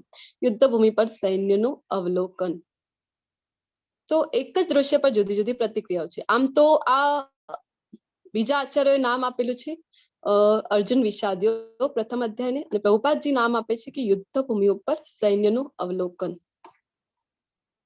તો એક જ દ્રશ્ય છે યુદ્ધભૂમિનો, અને પ્રતિક્રિયાઓ અલગ અલગ છે 3 વ્યક્તિઓની. તમે મને જણાવો હવે કે ઉપર કોણ છે, મધ્યમાં કોનું પિક્ચર છે, અને નીચેના પિક્ચરમાં કોણ આપણે જોઈ રહ્યા છીએ. સૌપ્રથમ ઉપરના પિક્ચરમાં કોણ છે? ધૃતરાષ્ટ્ર છે ઉપરના પિક્ચરમાં ધૃતરાષ્ટ્ર છે, દુર્યોધન અને અર્જુન. અર્જુન છે અને નીચે ખૂબ ખૂબ ધન્યવાદ, તમારા બધાના જવાબો સાચા છે. તો ધૃતરાષ્ટ્ર નીચેના પિક્ચરમાં છે દુર્યોધન અને વચમાં છે અર્જુનજી. તો 3 જણા છે, એક જ દ્રશ્ય છે પરંતુ ત્રણેયની પ્રતિક્રિયાઓ જુદી જુદી છે. તો પ્રથમ અધ્યાયનું પ્રથમ શ્લોક. ધૃતરાષ્ટ્ર ઉવાચ ધર્મક્ષેત્રે કુરુક્ષેત્રે સમવેતાયુયુત્સવઃ મામકાઃ પાંડવાશ્ચૈવ કિમ કુર્વત સંજય. ધૃતરાષ્ટ્રે કહ્યું, સંજય, કુરુક્ષેત્રના તીર્થસ્થાનમાં યુદ્ધની ઈચ્છાથી ભેગા થયા પછી મારા પુત્રો અને પાંડુના પુત્રોએ શું કર્યું?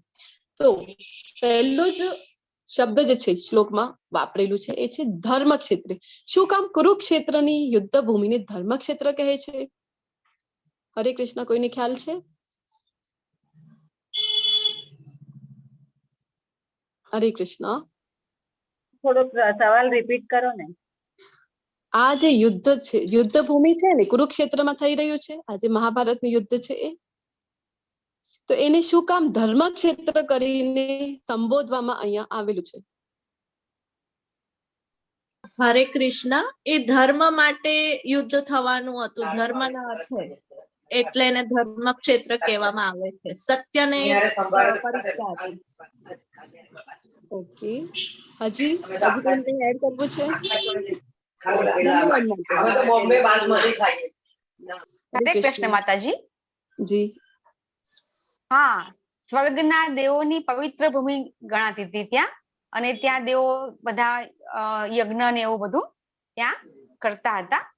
સ્વર્ગના દેવોની ભૂમિ ગણાય છે ધર્મક્ષેત્ર, કુરુક્ષેત્ર, એટલા માટે. તો આ જે કૌરવો છે ને બધા, આમ તો પાંડવો છે પણ કુરુવંશના જ કહેવાય ને, એટલે એ પણ આમ તો કૌરવો કહેવાય છે, પરંતુ પાંડુના પુત્ર છે એટલે પાંડવ કહેવામાં આવે છે. તો એમના જે પૂર્વજ હતા, તો એ લોકોએ ત્યાં ખૂબ જ તપસ્યા કરી હતી. ત્યાં ઘણા વર્ષો સુધી એટલી તપસ્યા કરી હતી કે તપસ્યા કરતા કરતા એમના દેહનો પણ એમણે ત્યાગ કરી દીધો હતો. તો પછી ભગવાન પ્રસન્ન થાય છે અને ત્યારે વરદાન આપે છે કે આ ભૂમિ ઉપર જે કોઈ પણ ધર્મ માટે કાર્ય કરશે, પછી હવન હોય અથવા કોઈ પણ શુભ કાર્ય હોય, યુદ્ધ પણ હોય, પરંતુ ધર્મના પક્ષમાં જે કોઈ પણ કરશે તો એની વિજય થશે, અને બીજું એ કે એની સ્વર્ગની પ્રાપ્તિ થશે. તો આવું વરદાન આપેલું હતું. તો એટલા માટે ધર્મક્ષેત્ર કહે છે. આમ તો ખબર જ હતી ને ધૃતરાષ્ટ્રને કે એના જે પુત્રો છે એ ધર્મની વિરુદ્ધમાં છે, એટલે એને ભય છે એ લાગે છે ધૃતરાષ્ટ્રને. અને શું કરી રહ્યો છે કે પૂછે છે કે મામકા અને પાંડવા. તો જો આમ તો રાજા છે ને, કાર્યકારી રાજા છે. રાજા તો પાંડુ હતા, પરંતુ કાર્યકારી રાજા તરીકે એમને નીમવામાં આવ્યું હતું. તો રાજાનું કાર્ય શું છે કે બધાને ભેગો કરીને ચાલવાનું, બધા માટે સમાન દ્રષ્ટિ એને રાખવી જોઈતી હતી. એને પૂછવું જોઈતું હતું સંજયને કે યુદ્ધ ક્ષેત્રમાં શું ચાલી રહ્યું છે, પરંતુ શું પૂછે છે? મામકા અને પાંડવા. તો પોતાના અને પાંડુના પુત્રોને અલગ અલગ કરી નાખે છે. આમ તો જો દૂધ છે, તો દૂધમાં જો આપણે સાકર નાખીએ તો પછી મીઠાઈ બને છે ને એની, પરંતુ શું કરે છે? લીંબુ નિચોડવાનું કામ અહીંયા ધૃતરાષ્ટ્ર છે એ કરે છે, જેનાથી દૂધ અલગ અલગ થઈ જાય છે. તો જો આજકાલ પણ આપણે જોઈએ, કલયુગમાં છીએ, તો પણ જો કોઈના માતા પિતા ગુજરી જાય તો પછી એના પરિવાર વાળા છે, એના ભાઈઓ છે, એ એની સંભાળ રાખે છે ને. તો પાંડુઓનું જયારે નિધન થઈ ગયું હતું, તો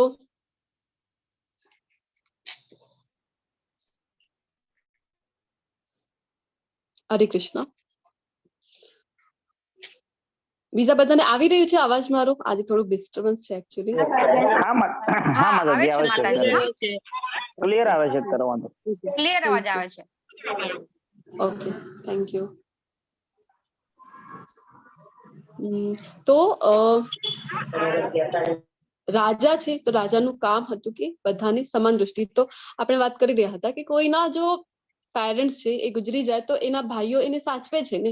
તો પાંડુનું નિધન થયા પછી ધૃતરાષ્ટ્રનો કામ હતો કે એમને પણ પોતાના જ પુત્રોની જેમ રાખવાનું, પરંતુ શું કરે છે એ?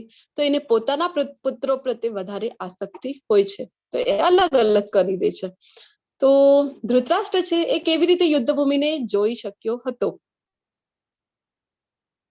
હરે કૃષ્ણ, તમારા માટે એક પ્રશ્ન છે.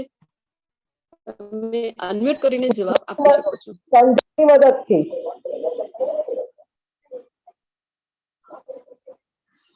સંજયજી કેવી રીતે જોઈ રહ્યા હતા?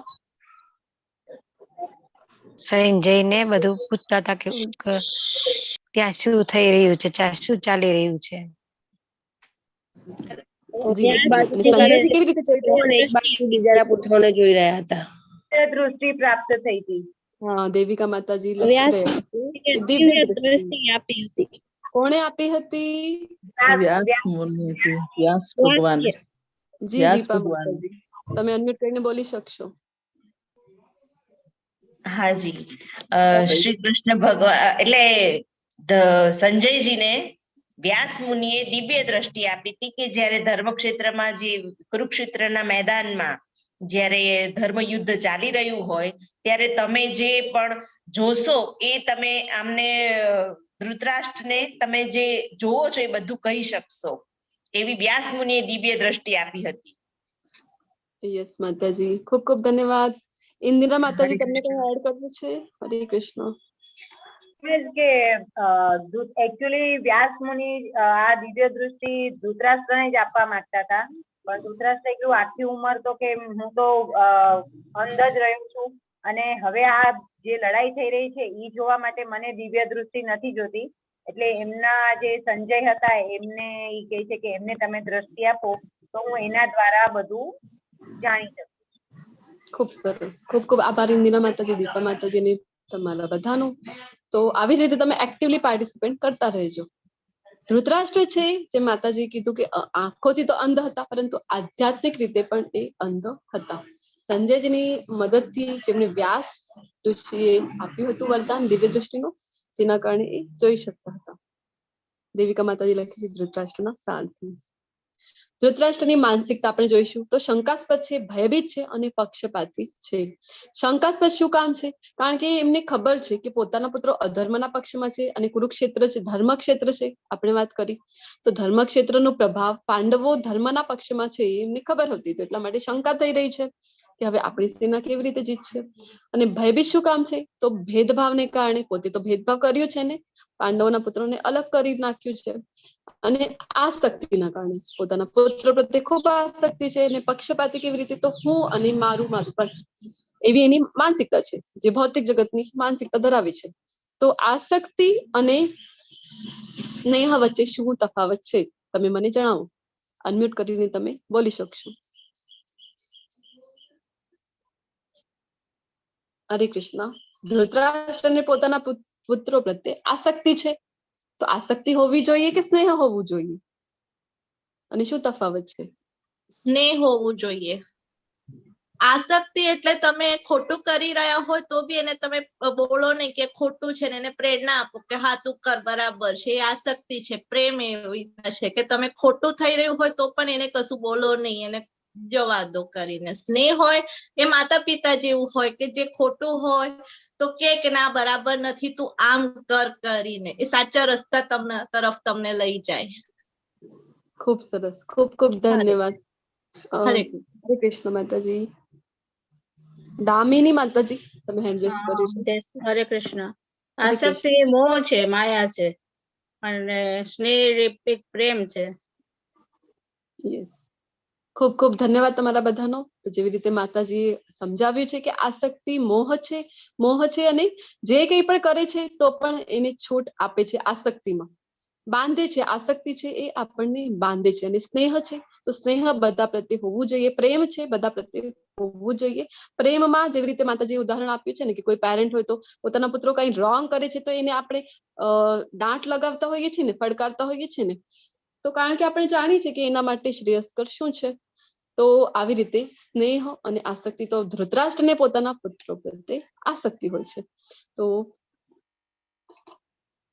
અસંતોષ અને અધર્મ, તો અસંતોષ જે કંઈ પણ છે એ ઓછું જ પડે છે. અસંતોષ એટલે મારી પાસે જે છે એ મને હજી જોઈએ છે, મારી માટે હજી જોઈએ.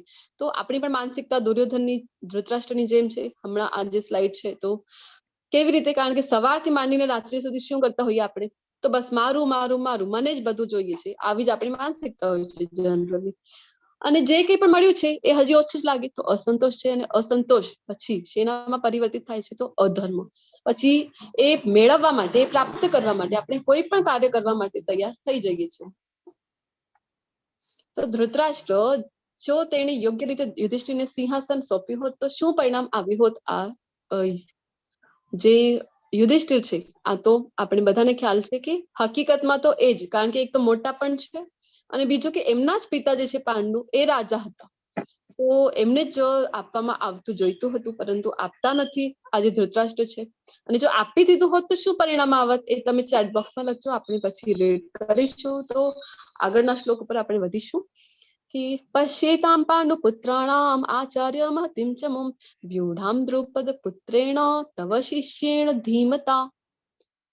હવે ધૃતરાષ્ટ્ર, હવે જે દુર્યોધન છે ને એ પોતાના ગુરુ પાસે ગયો છે, ગુરુ દ્રોણાચાર્ય પાસે, અને શું કહી રહ્યો છે? આ શ્લોક કહી રહ્યો છે પોતાના ગુરુને. જો કેવી રીતે ગુરુને મળે છે. હકીકતમાં ગુરુ પાસે જયારે જઈએ આપણે, ચોથા અધ્યાયમાં જયારે આપણે બધા સાથે મળીને ચર્ચા કરીશું ત્યારે જોઈશું કે ભગવાન શું કહે છે કે ગુરુની શરણે કેવી રીતે જવું જોઈએ, ગુરુને પ્રણામ કરવા જોઈએ, વિનમ્ર થઈને પ્રશ્ન પૂછવા જોઈએ. ને ધૃતરાષ્ટ્ર, આજે દુર્યોધન છે શું કરી રહ્યો છે? જો તો એ પોતાના ગુરુને અહીંયા મેણો મારી રહ્યો છે. તવ શિષ્યેણ ધીમતા. કોણ છે શિષ્ય? કોની વાત અહીંયા કરી રહ્યો છે? દ્રુપદ પુત્રેણ. કોણ છે દ્રુપદના પુત્રનું નામ શું છે? ધૃષ્ટદ્યુમ્ન દ્રુપદના પુત્ર છે. તો કેવી રીતે આ મેણો મારી રહ્યું છે? કારણ કે એક મહાભારતની ખૂબ મોટો પ્રસંગ છે, આપણે શોર્ટમાં લેવા માટે પ્રયત્ન કરીશું કે દ્રુપદ અને ગુરુ દ્રોણ એ બાલપણમાં જ્યારે ગુરુકુલમાં ભણતા હતા ત્યારે સાથે ભણતા હતા અને મિત્રો હતા, ખૂબ સારા મિત્રો હતા. તો એક વખત ગુરુ દ્રોણ શું કરે છે ગુરુકુલમાં કે દ્રુપદ ઉપર પ્રાણનું સંકટ આવી જાય છે તો એમની રક્ષા કરે છે. ત્યારે દ્રુપદ તો રાજકુમાર હોય છે, તો દ્રુપદ કહે છે કે મોટો થઈને હું તો રાજા બનવાનો છું, તો ત્યારે હું પણ તારી જરૂરથી મદદ કરીશ. પછી મોટા થઈ જાય છે તો આ ગુરુ દ્રોણાચાર્ય છે, એમની જે આર્થિક પરિસ્થિતિ છે એ થોડીક નબળી હોય છે, કારણ કે જે બ્રાહ્મણો હતા પહેલાના જમાનામાં, તો બ્રાહ્મણો કેવા હતા, તો એમને ઉચ્ચતર જે ધ્યેય છે આ જીવનનો એ એમને ખબર હતી ને એના માટે એ સતત પ્રયત્નશીલ રહેતા હતા. કોઈ પણ આર્થિક બધું ભેગું કરવું એવી એમની માનસિકતા નહોતી. તો એટલા માટે જયારે એક દિવસે જોઈ છે કે એમના પુત્ર અશ્વત્થામા, તો એમની દૂધની જગ્યાએ એમના જે પત્ની છે કૃપી, તો એમની લોટનું પાણી એમને પીવડાવે છે. તો પછી એમના હોઠ ઉપર જયારે જોઈ છે તો એમને ખૂબ ખરાબ લાગે છે કે અરે મારા પુત્ર માટે ગાયની પણ વ્યવસ્થા નથી મારી પાસે. પછી એ જાય છે દ્રુપદ પાસે, અને દ્રુપદ પાસે જાય ત્યાં જઈને મિત્ર તરીકે કહે છે કે તે મને વચન આપ્યું હતું ને ગુરુકુલમાં, તો મને ગાય જોઈએ છે. તો પછી આર્થિક પરિસ્થિતિ એમની ખરાબ હોય છે, જેના કારણે દ્રુપદ છે એ એમને મિત્ર સ્વીકારવા માટે તૈયાર થતા નથી. એ કહે છે કે ના, મિત્ર તરીકે તો હું તને ન માનું, જો તું એક ગરીબ બ્રાહ્મણ તરીકે માગે તો હું તને આપું. તો એ એમનું અપમાન કરે છે. ત્યારે આ જે દ્રોણાચાર્ય છે એ પછી ડિસાઈડ કરે છે કે હું મારું આજે હું એવા શિષ્ય તૈયાર કરીશ કે જે અભિમાન છે ને આ દ્રુપદનું, તો એનો અભિમાનનો ખંડન કરશે. પછી આજે કુરુવંશના કૌરવો પાંડવો એ બધાને શિષ્ય બનાવે છે ગુરુ દ્રોણ, અને એમને શિક્ષણ આપે છે. પછી જયારે મોટા થઈ જાય, બધું શિક્ષણ લઈ લે છે ગુરુકુળમાં, ત્યારે એમની પાસેથી માગણી કરે છે ગુરુ દ્રોણ કે તમે દ્રુપદને બંદી બનાવીને મારી સમક્ષ લઈ આવો. તો સૌપ્રથમ તો દુર્યોધન જાય છે પોતાના ભાઈઓ સાથે, અને એ પોતે જ બંદી બની જાય છે. દ્રુપદ એને જ બંદી બનાવી નાખે છે. પછી અર્જુન જાય છે, બધા પાંડવો જાય છે, અને અર્જુન ખૂબ સરસ ત્યાં યુદ્ધ કરે છે દ્રુપદની સાથે, એને પરાસ્ત કરે છે અને કૌરવોને છોડાવીને લઈ આવે છે, અને દ્રુપદને બંદી બનાવીને પોતાના ગુરુ સમક્ષ લઈ આવે છે. તો ત્યારે ગુરુ દ્રોણ શું કરે છે, તો દ્રુપદને પછી એ કહે છે કે જા, હું તને ક્ષમા કરું છું, તને મુક્ત કરી દઉં છું, અને અડધો રાજ્ય તને હું પાછો આપી દઉં છું. તો ક્ષત્રિય છે દ્રુપદ, તો એને ખૂબ ખોટું લાગી જાય છે કે જો પ્રાણ જાય ને આ યુદ્ધ કરતા કરતા તો કોઈ વાતનું ગમ રહેતું નથી ક્ષત્રિયોને, પરંતુ જો આવી રીતે અપમાનિત કરવામાં આવે, આવી રીતે પરાસ્ત કરીને પછી એને છોડવામાં આવે છે, તો પછી એનું તો લોહી ઉકળી જાય છે. અને શું કરે છે પછી એ એવા બ્રાહ્મણોની શોધમાં જાય છે જે એને પુત્ર અપાવે. એટલે કે પુત્ર જે ધૃષ્ટદ્યુમ્ન છે એનો જન્મ છે એ ગુરુ દ્રોણના પ્રાણ હણવા માટે એની પ્રાપ્તિ કરવાની ઈચ્છા હતી. દ્રુપદની, એટલે કે એનો તો જન્મ જ થયું છે ગુરુ દ્રોણને મારવા માટે. તો એ ખબર હતી, પહેલાના બ્રાહ્મણો કેવા હતા જો, કે ખબર હતી કે દૃષ્ટદ્યુમ્નનો જન્મ થયો છે મારા પ્રાણ હરવા માટે, તો પણ એને એ પછી એનું પણ શિષ્યત્વ ગ્રહણ કરે છે ગુરુ દ્રોણાચાર્ય. એને પણ બધી કળાઓ જે કૌરવોને પાંડવોને શીખવી હતી એ બધી જ યુદ્ધ કળાઓ એને શીખવાડે છે. તો એટલા માટે અહીંયા દુર્યોધન મેણો મારી ગયો છે કે જો એક વખત તો તમે કરી છે મૂર્ખતા, ઇનડાયરેક્ટલી એવું કહેવા માંગે છે, તો હવે નહીં કરતા. હે મારા ગુરુ, જુઓ પાંડુના પુત્રોની મોટી સેના, તમારા બુદ્ધિશાળી શિષ્ય દૃષ્ટદ્યુમ્નને બુદ્ધિશાળી શિષ્ય કહે છે, જેનો અર્થ છે કે એક વાર તમે મૂર્ખતા કરી હતી, તમને ખબર હતી કે તમારો પ્રાણ હણવા લેવા માટે આવ્યો છે, તો પણ બધું તમે કળા શીખવાડાવી દીધી છે, પરંતુ હમણાં નહીં કરતા એવી મૂર્ખતા. કારણ કે દુર્યોધન જાણે છે કે અર્જુન પ્રત્યે વિશેષ સ્નેહ હતો ગુરુ દ્રોણને. દ્રુપદના પુત્રો દ્વારા આટલી કુશળતાપૂર્વક ગોઠવવામાં આવી છે, એટલા માટે તવ શિષ્યેણ ધીમતા, આવું મેણો મારે છે. તો દુર્યોધનના રાજકીય વર્તનનું વિશ્લેષણ. જો દુર્યોધન હતો ને એ ખૂબ મોટો મુસદ્દિર હતો, કે રાજકીય એમાં આપણે જે કહીએ ને કે પોલિટિકલ માઇન્ડ એનું ખૂબ જ હતું. તો જો કેવી રીતે, તો દુર્યોધનના રાજકીય વર્તનનું વિશ્લેષણ, કે ભગવદ્ ગીતા ના 1.3 માં હમણાં આપણે જોયું કે દ્રોણાચાર્ય પાંડવો સાથે આ વખતે હળવાશ નહીં દાખવી, તેની ખાતરી કરવા માટે દૃષ્ટદ્યુમ્નને દ્રુપદ પુત્રેણો, એટલે કે દ્રુપદનો પુત્ર અને દ્રોણનો શત્રુ તરીકે એ કહે છે. પછી તો તેણે પાંડવ પક્ષના તમામ મહાન નાયકોનો ઉલ્લેખ કર્યો, જેથી દ્રોણાચાર્ય યુદ્ધની ગંભીરતાથી લે. તે કહે છે કે ભીમ અને અર્જુન જેવા જ બીજા મહારથી છે. અને પછી તો ગુરુ દ્રોણને પછી શું કહે છે, હવે આટલો બધો મેણો મારી નાખ્યો, બધું સંભળાવી દીધું, પછી એને થાય છે કે હવે યુદ્ધ કરવા માટે આનાકાની કરશે, તો પછી ફરીથી એ બ્રાહ્મણ શ્રેષ્ઠ કહીને બોલાવે છે ગુરુ દ્રોણને. અને શું કહે છે કે પોતાના તરફથી મહાન નાયકોના નામનો ઉલ્લેખ કરતી વખતે તેમણે ભીષ્મ પહેલા દ્રોણાચાર્યના નામનો ઉલ્લેખ કર્યો, જેઓ સૌથી મોટા હતા. કારણ કે ક્ષત્રિયના નામનો ઉલ્લેખ કરતા પહેલા બ્રાહ્મણના નામનો ઉલ્લેખ કરવો એ સ્વીકાર્ય શિષ્ટાચાર છે.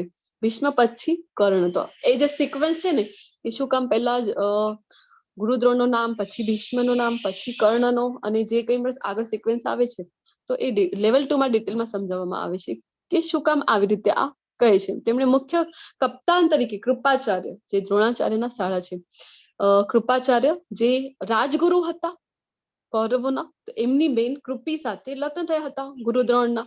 તો એટલા માટે કૃપાચાર્યનું અહીંયા વર્ણન કરે છે. અશ્વત્થામા જે પુત્ર છે ગુરુ દ્રોણના પ્રિય પુત્ર, તો એમનો એ ઉલ્લેખ કરે છે. અને પછી તો વિકર્ણનું. હવે વિકર્ણ જે છે એ દુર્યોધનનો સૌથી નાનો ભાઈ છે, તો એ તો કોઈ મોટો એવો મહારથી ન હતો, પરંતુ કે એમની તરફથી એ લડે કૌરવોની તરફથી, એટલા માટે એમનું નામ લે છે. શું કામ?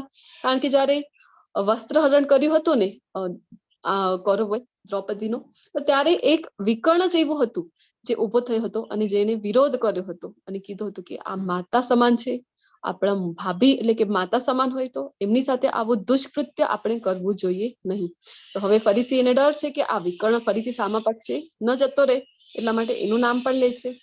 અને તેણે કહ્યું કે બીજા ઘણા એવા વીરો છે કે જેઓ મારા ખાતર પોતાનો જીવ આપવા તૈયાર છે, શસ્ત્રોથી સજ્જ છે અને લશ્કરી વિજ્ઞાનમાં અનુભવી છે. અમારી શક્તિ અમાપ છે અને અમે દાદા ભીષ્મ દ્વારા સંપૂર્ણ રીતે સુરક્ષિત છીએ. હવે એને એમ થાય છે કે હવે ભીષ્મને ખોટું ન લાગી જાય, ગુરુ દ્રોણને તો કહી દીધું, પરંતુ હવે ભીષ્મને ખોટું ન લાગી જાય, તો એટલા માટે ફરીથી એમને પણ સારું લાગે એટલા માટે આગળ આવું બધું એ કહે છે. જયારે ભીમ દ્વારા સાવચેતી પૂર્વક રક્ષિત પાંડવોની શક્તિ મર્યાદિત છે. તો જો પાંડવોની તરફથી હતી 7 અક્ષોહિણી સેના અને કૌરવોના પક્ષમાં હતી 11 અક્ષોહિણી સેના. તો એટલા માટે કહી રહ્યું છે કે એમની પક્ષમાં તો 7 જ છે, અમારી પક્ષમાં તો 11 અક્ષોહિણી સેના છે. અપર્યાપ્તમ શબ્દ અહીં વાપર્યો છે, જેનો અર્થ થાય છે કે પૂર્ણ અને અપૂર્ણ બંને માટે આ શબ્દ યુઝ કરવામાં આવે છે. આવા શબ્દો એ યુઝ કરે છે. દ્રોણાચાર્ય એ સેનાને અધૂરી અને ભીષ્મે તેને પૂર્ણ તરીકે સંભાળી હતી. આ રીતે નિષ્ણાત રાજ દ્વારા દુર્યોધને ભીષ્મ સેનાપતિ અને દ્રોણ લશ્કરી ગુરુ બંનેને અપર્યાપ્તમ શબ્દથી પ્રોત્સાહિત કર્યા છે. એક જ શબ્દ એવો વાપર્યો છે કે બંને પણ એનાથી પ્રોત્સાહિત થઈ શકાય. તો પાપ કર્મ કરનારને હણી શકાય. હવે આટલું મોટું જે યુદ્ધ છે, તો કઈક લોકોનું અહીંયા મૃત્યુ થવા જઈ રહ્યો છે. તો જો આપણે પ્રશ્ન થઈ શકે છે, અર્જુનજીને પણ થાય છે કે પાપ કર્મ છે, આ તો કોઈની હિંસા કરવી તો પાપ કર્મ કહેવાય છે. તો તો પછી એને મારી શકાય? તો શાસ્ત્રમાં છે ને 6 પ્રકારના આતતાઈઓનું વર્ણન છે.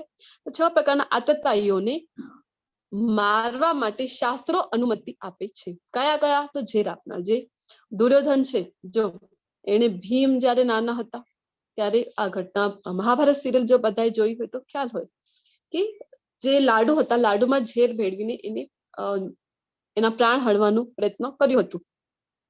તો કયા કયા 6 આતતાઈઓ છે એ પેલા આપણે જોઈશું. તો આગ લગાડનાર, બીજાના ઘરને આગ લગાડે, ઘાતક હથિયારોથી હુમલો કરે, એક ચોર હોય સંપત્તિ લૂંટી લે, બીજાની જમીન પર કબજો કરે અને બીજાની પત્નીનું અપહરણ કરે. આ 6 પ્રકારમાંથી કોઈ પણ કૃત્ય કર્યું હોય તો શાસ્ત્રો અનુમતિ આપે છે કે એને આપણે મારી શકીએ અને કોઈ પણ પાપ લાગતું નથી.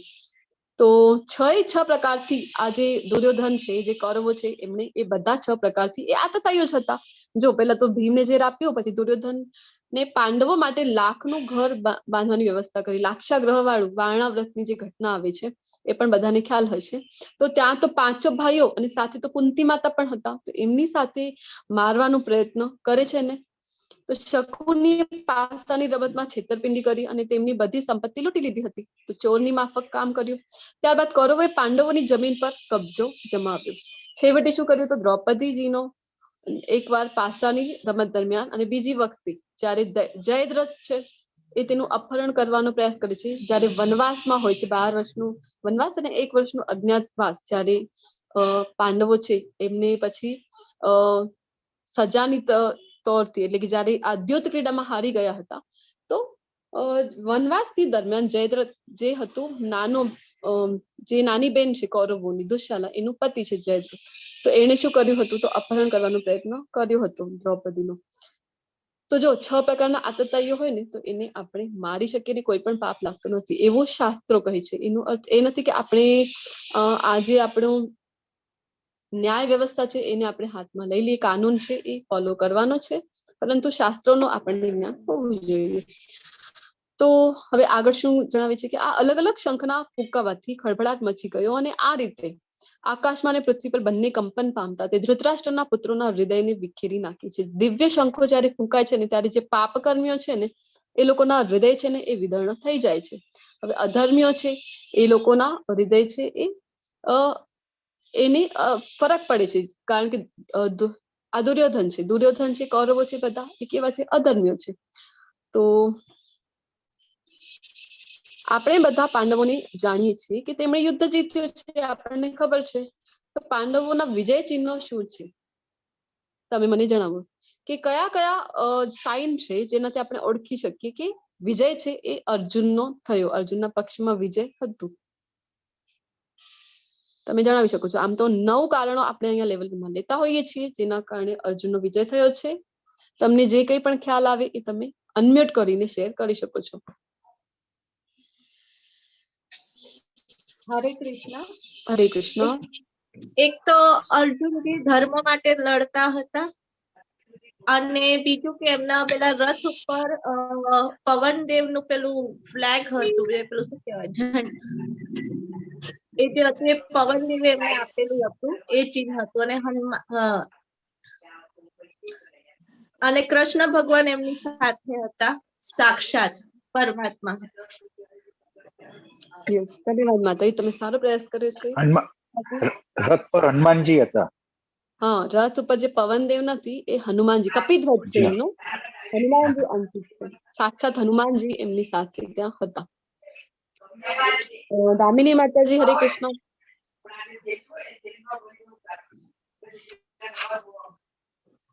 હરે કૃષ્ણ. ઓકે, હજી કોઈને શેર કરવું છે?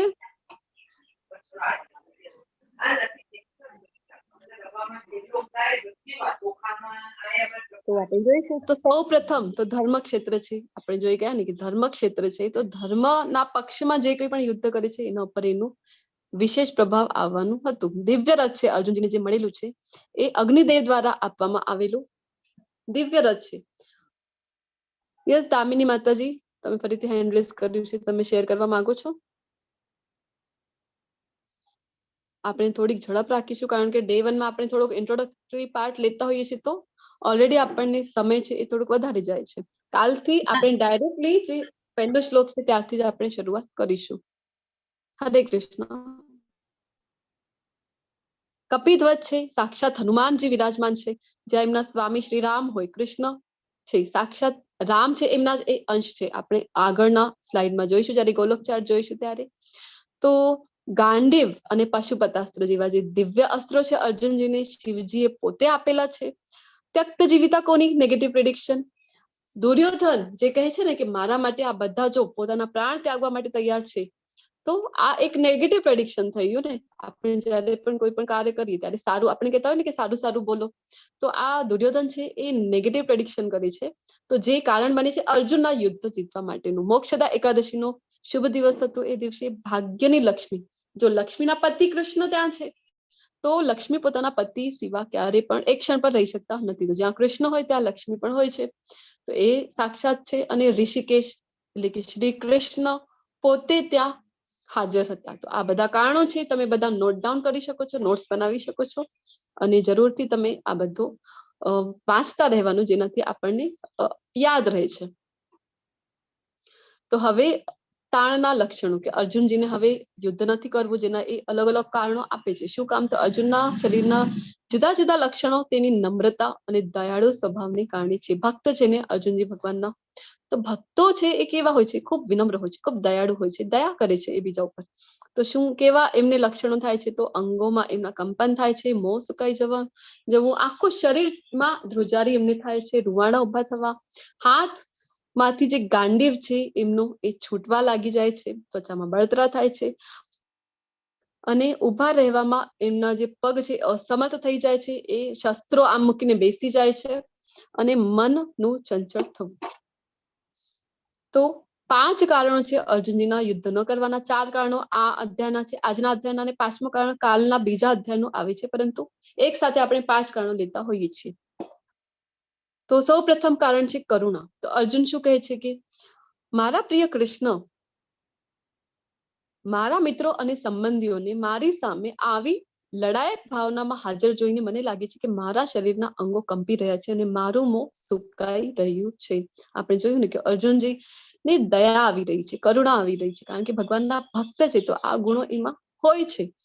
તો અર્જુનજીને ખ્યાલ હતો, જો દુર્યોધન કેવું છે, એ પોતાના માટે યુદ્ધ કરી રહ્યું છે, કાંઈક મેળવવા માટે, ધર્મના પક્ષમાં નથી, ખૂબ અધર્મી છે. એ નથી પરવા કરતો કે કેટલા લોકોનું અહીંયા મૃત્યુ થવાનું છે, પરંતુ અર્જુનજી ભક્ત છે, તો એમની ચિંતા થાય છે કે કરોડો લોકોનું અહીંયા મૃત્યુ થવાનું છે, તો એટલા માટે એ ચિંતા કરી રહ્યા છે. એમને જે છે વિષાદ થઈ રહ્યું છે. પછી બીજો કારણ આપી રહ્યા છે કે કોઈ આનંદ નથી. તો આ યુદ્ધમાં મારા પોતાના સગાઓને મારવાથી કોઈ કલ્યાણ કેવી રીતે પ્રાપ્ત થઈ શકે છે? અને હું જોઈ શકતો નથી, હું જોઈ શકતો નથી, અને હે મારા પ્રિય કૃષ્ણ, હું તેનાથી કોઈ વિજય, રાજ્ય કે સુખની પણ ઈચ્છા રાખતો નથી. જો યુદ્ધ અર્જુનજી કેવા હતા, તો એમને ખ્યાલ હતું, એમની જે દૂરદ્રષ્ટિ કેટલી હતી કે નિયર અબાઉટ 64 કરોડ જેટલા લોકો છે એ અહીંયા મૃત્યુ પામવાના હતા. હવે પ્રભુપાદજી તો કહે છે કે ફર્સ્ટ વર્લ્ડ વોર થયું, સેકન્ડ વર્લ્ડ વોર થયું, એ તો કાંઈ જ નથી. આજે યુદ્ધ થયું હતું મહાભારતનું, આખો વિશ્વ છે ને એ એમાં સંમિલિત હતું. અને ત્યારનો સમ્રાટ એટલે કેવું હતું? હવે જો આ યુદ્ધ જીતી જાય તો આખા પૃથ્વીનો સમ્રાટ જે છે, સમ્રાટનું જે પદ છે એ એમના જે મોટા ભાઈ છે યુધિષ્ઠિરને મળવાનું હતું ને, તો પણ અહીંયા એમ દુઃખ કરી રહ્યા છે. શું કામ? કારણ કે એમને એમ થાય છે કે અમને તો સમ્રાટ પદ મળશે, પરંતુ આટલા બધા કરોડો લોકોની એમાં જાનહાનિ થવાની છે, એટલા માટે એ વિષાદ કરે છે. અને શું કહે છે કે અમને શું ફાયદો થશે, આવા પૂછી રહ્યા છે.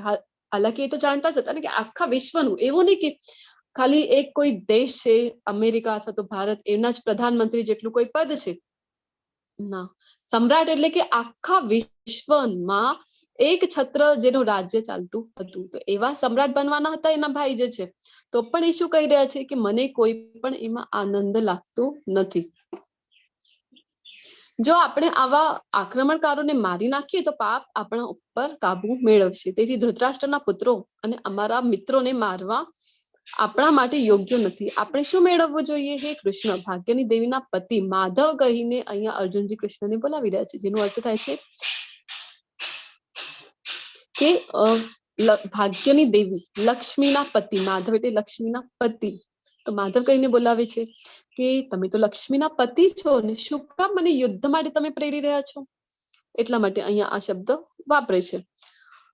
અને આપણે આપણા પોતાના સગાઓને મારીને કેવી રીતે ખુશ થઈ શકીએ? તો પાપનો ભય, જે ભક્તો હોય છે ને એમને પાપનો ભય લાગે છે. અર્જુનજી ભક્ત છે તો એમને પાપનો ભય લાગે છે. કૌટુંબિક પરંપરાનો નાશ, રાજવંશના વિનાશ સાથે શાશ્વત કુટુંબ પરંપરાનો નાશ થાય છે અને આ રીતે બાકીનું કુટુંબ અધાર્મિક પ્રથામાં સામેલ થઈ જાય છે. તો જો હવે કરોડો લોકોની અહીંયા મૃત્યુ થશે, જે ઘરમાં કોઈ વડીલો નહીં રહે, પુરુષો નહીં રહે, તો પછી કુટુંબનું શું થશે? તો જે સ્ત્રીઓ છે, સ્ત્રીઓનું જે નેચર હોય છે, જે સ્વભાવ હોય છે, કેવું હોય છે કે સ્ત્રીઓ અત્યંત કોમળ હૃદયની હોય છે અને કોઈ પણ એમની સહેલાઈથી બહેલાવી ફુસલાવી શકે છે, એમની સાથે જે છે દુષ્કૃત્ય કરી શકે છે, જેનાથી શું થાય છે? તો વર્ણશંકર પ્રજાનો એનાથી ઉત્પન્ન થઈ શકે છે, જેના કારણે અર્જુનજીને લાગે છે કે કૌટુંબિક પરંપરા છે એ વિનાશ પામશે. અને બીજું એ કે ઘરમાં કોઈ પણ પ્રથાઓ છે એ કોણ શીખડાવે છે? વડીલો શીખડાવે છે. જો પિંડદાન કરવાના હોય, આવી બધી પ્રથાઓ છે એ વડીલો જો ઘરમાં નહીં હોય તો પછી કોણ શીખડાવશે આવનારી જે પેઢી છે એમને? તો આવી રીતે તો કૌટુંબિક પરંપરાઓ છે એ તો નાશ પામશે. તો આપણે પણ જોઈ શકીએ કે ઘરમાં જો વડીલો ન હોય તો એ ઘરનું હાલત કેવી થઈ જાય છે, ઘરના વડીલો જો ચાલ્યા જાય તો એટલા માટે અર્જુનજીને આ શંકા થઈ રહી છે કે પછી આવી રીતે તો આપણે જે કૌટુંબિક પરંપરાનો નાશ થશે ને એના માટે તો જવાબદાર હું જ થઈશ. પછી કયું કારણ છે? તો 2.6 માં કારણ આપે છે, કાલના અધ્યાયમાં આપણે જોઈશું. તો એમાં આવે છે, પરંતુ આજે આપણે લઈ રહ્યા છીએ કારણ કે 5 કારણ પછી એક સાથે અર્જુનજીના થઈ જાય છે. અનિર્ણાયકતા, ન તો આપણે જાણીએ છીએ કે કયું સારું છે, તેમને જીતવું કે તેમના દ્વારા જીતાવવું. ધૃતરાષ્ટ્રના પુત્રો જેમને જો આપણે મારી નાખીએ તો આપણે જીવવાની પરવા ન કરવી જોઈએ, તે હવે આ યુદ્ધ ભૂમિ પર આપણી સામે ઉભા છે. અર્જુનજી, આપણને પણ લાઈફમાં ઘણી વખત એવું થાય છે ને કે કઈ ખબર નથી પડતી શું કરીએ. અર્જુનજીને પણ થઈ રહ્યું છે કે નથી ખબર પડી રહી કે અમે એમને જીતી એ સારું જણાશે કે તે અમને જીતી લે એ અમારી માટે સારું ગણાશે. તો અનિર્ણાયકતા, એ નિર્ણય નથી લઈ શકતા, કન્ફ્યુઝનની જે સ્થિતિ છે. તો 5 કારણો છે, મુખ્ય કારણો જે આપે છે અર્જુનજી યુદ્ધ ન કરવા માટે. કાલે હું તમને પૂછવાની છું તો તમે નોટ કરી રાખજો. સૌ પ્રથમ કરુણા છે, બીજો કોઈ આનંદ નથી, પાપનો ભય છે, કૌટુંબિક પરંપરાનો નાશ અને અનિર્ણાયકતા. તો આની સાથે આજે આપણો પહેલો અધ્યાય છે એ પૂર્ણ થાય છે. આ જે પહેલો અધ્યાય છે ને તો એ એક બેઝ છે એ અહીંયા બાંધવામાં આવે છે. વાસ્તવમાં જે ભગવદ ગીતા છે એ કાલના અધ્યાયથી શરૂ થવાની છે.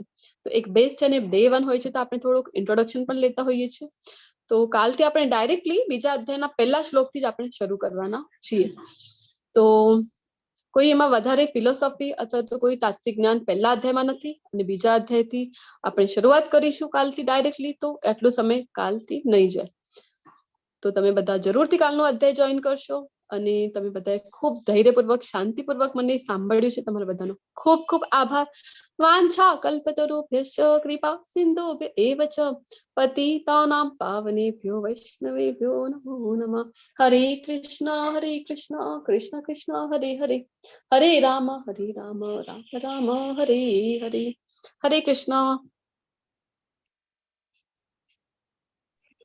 હરે કૃષ્ણ.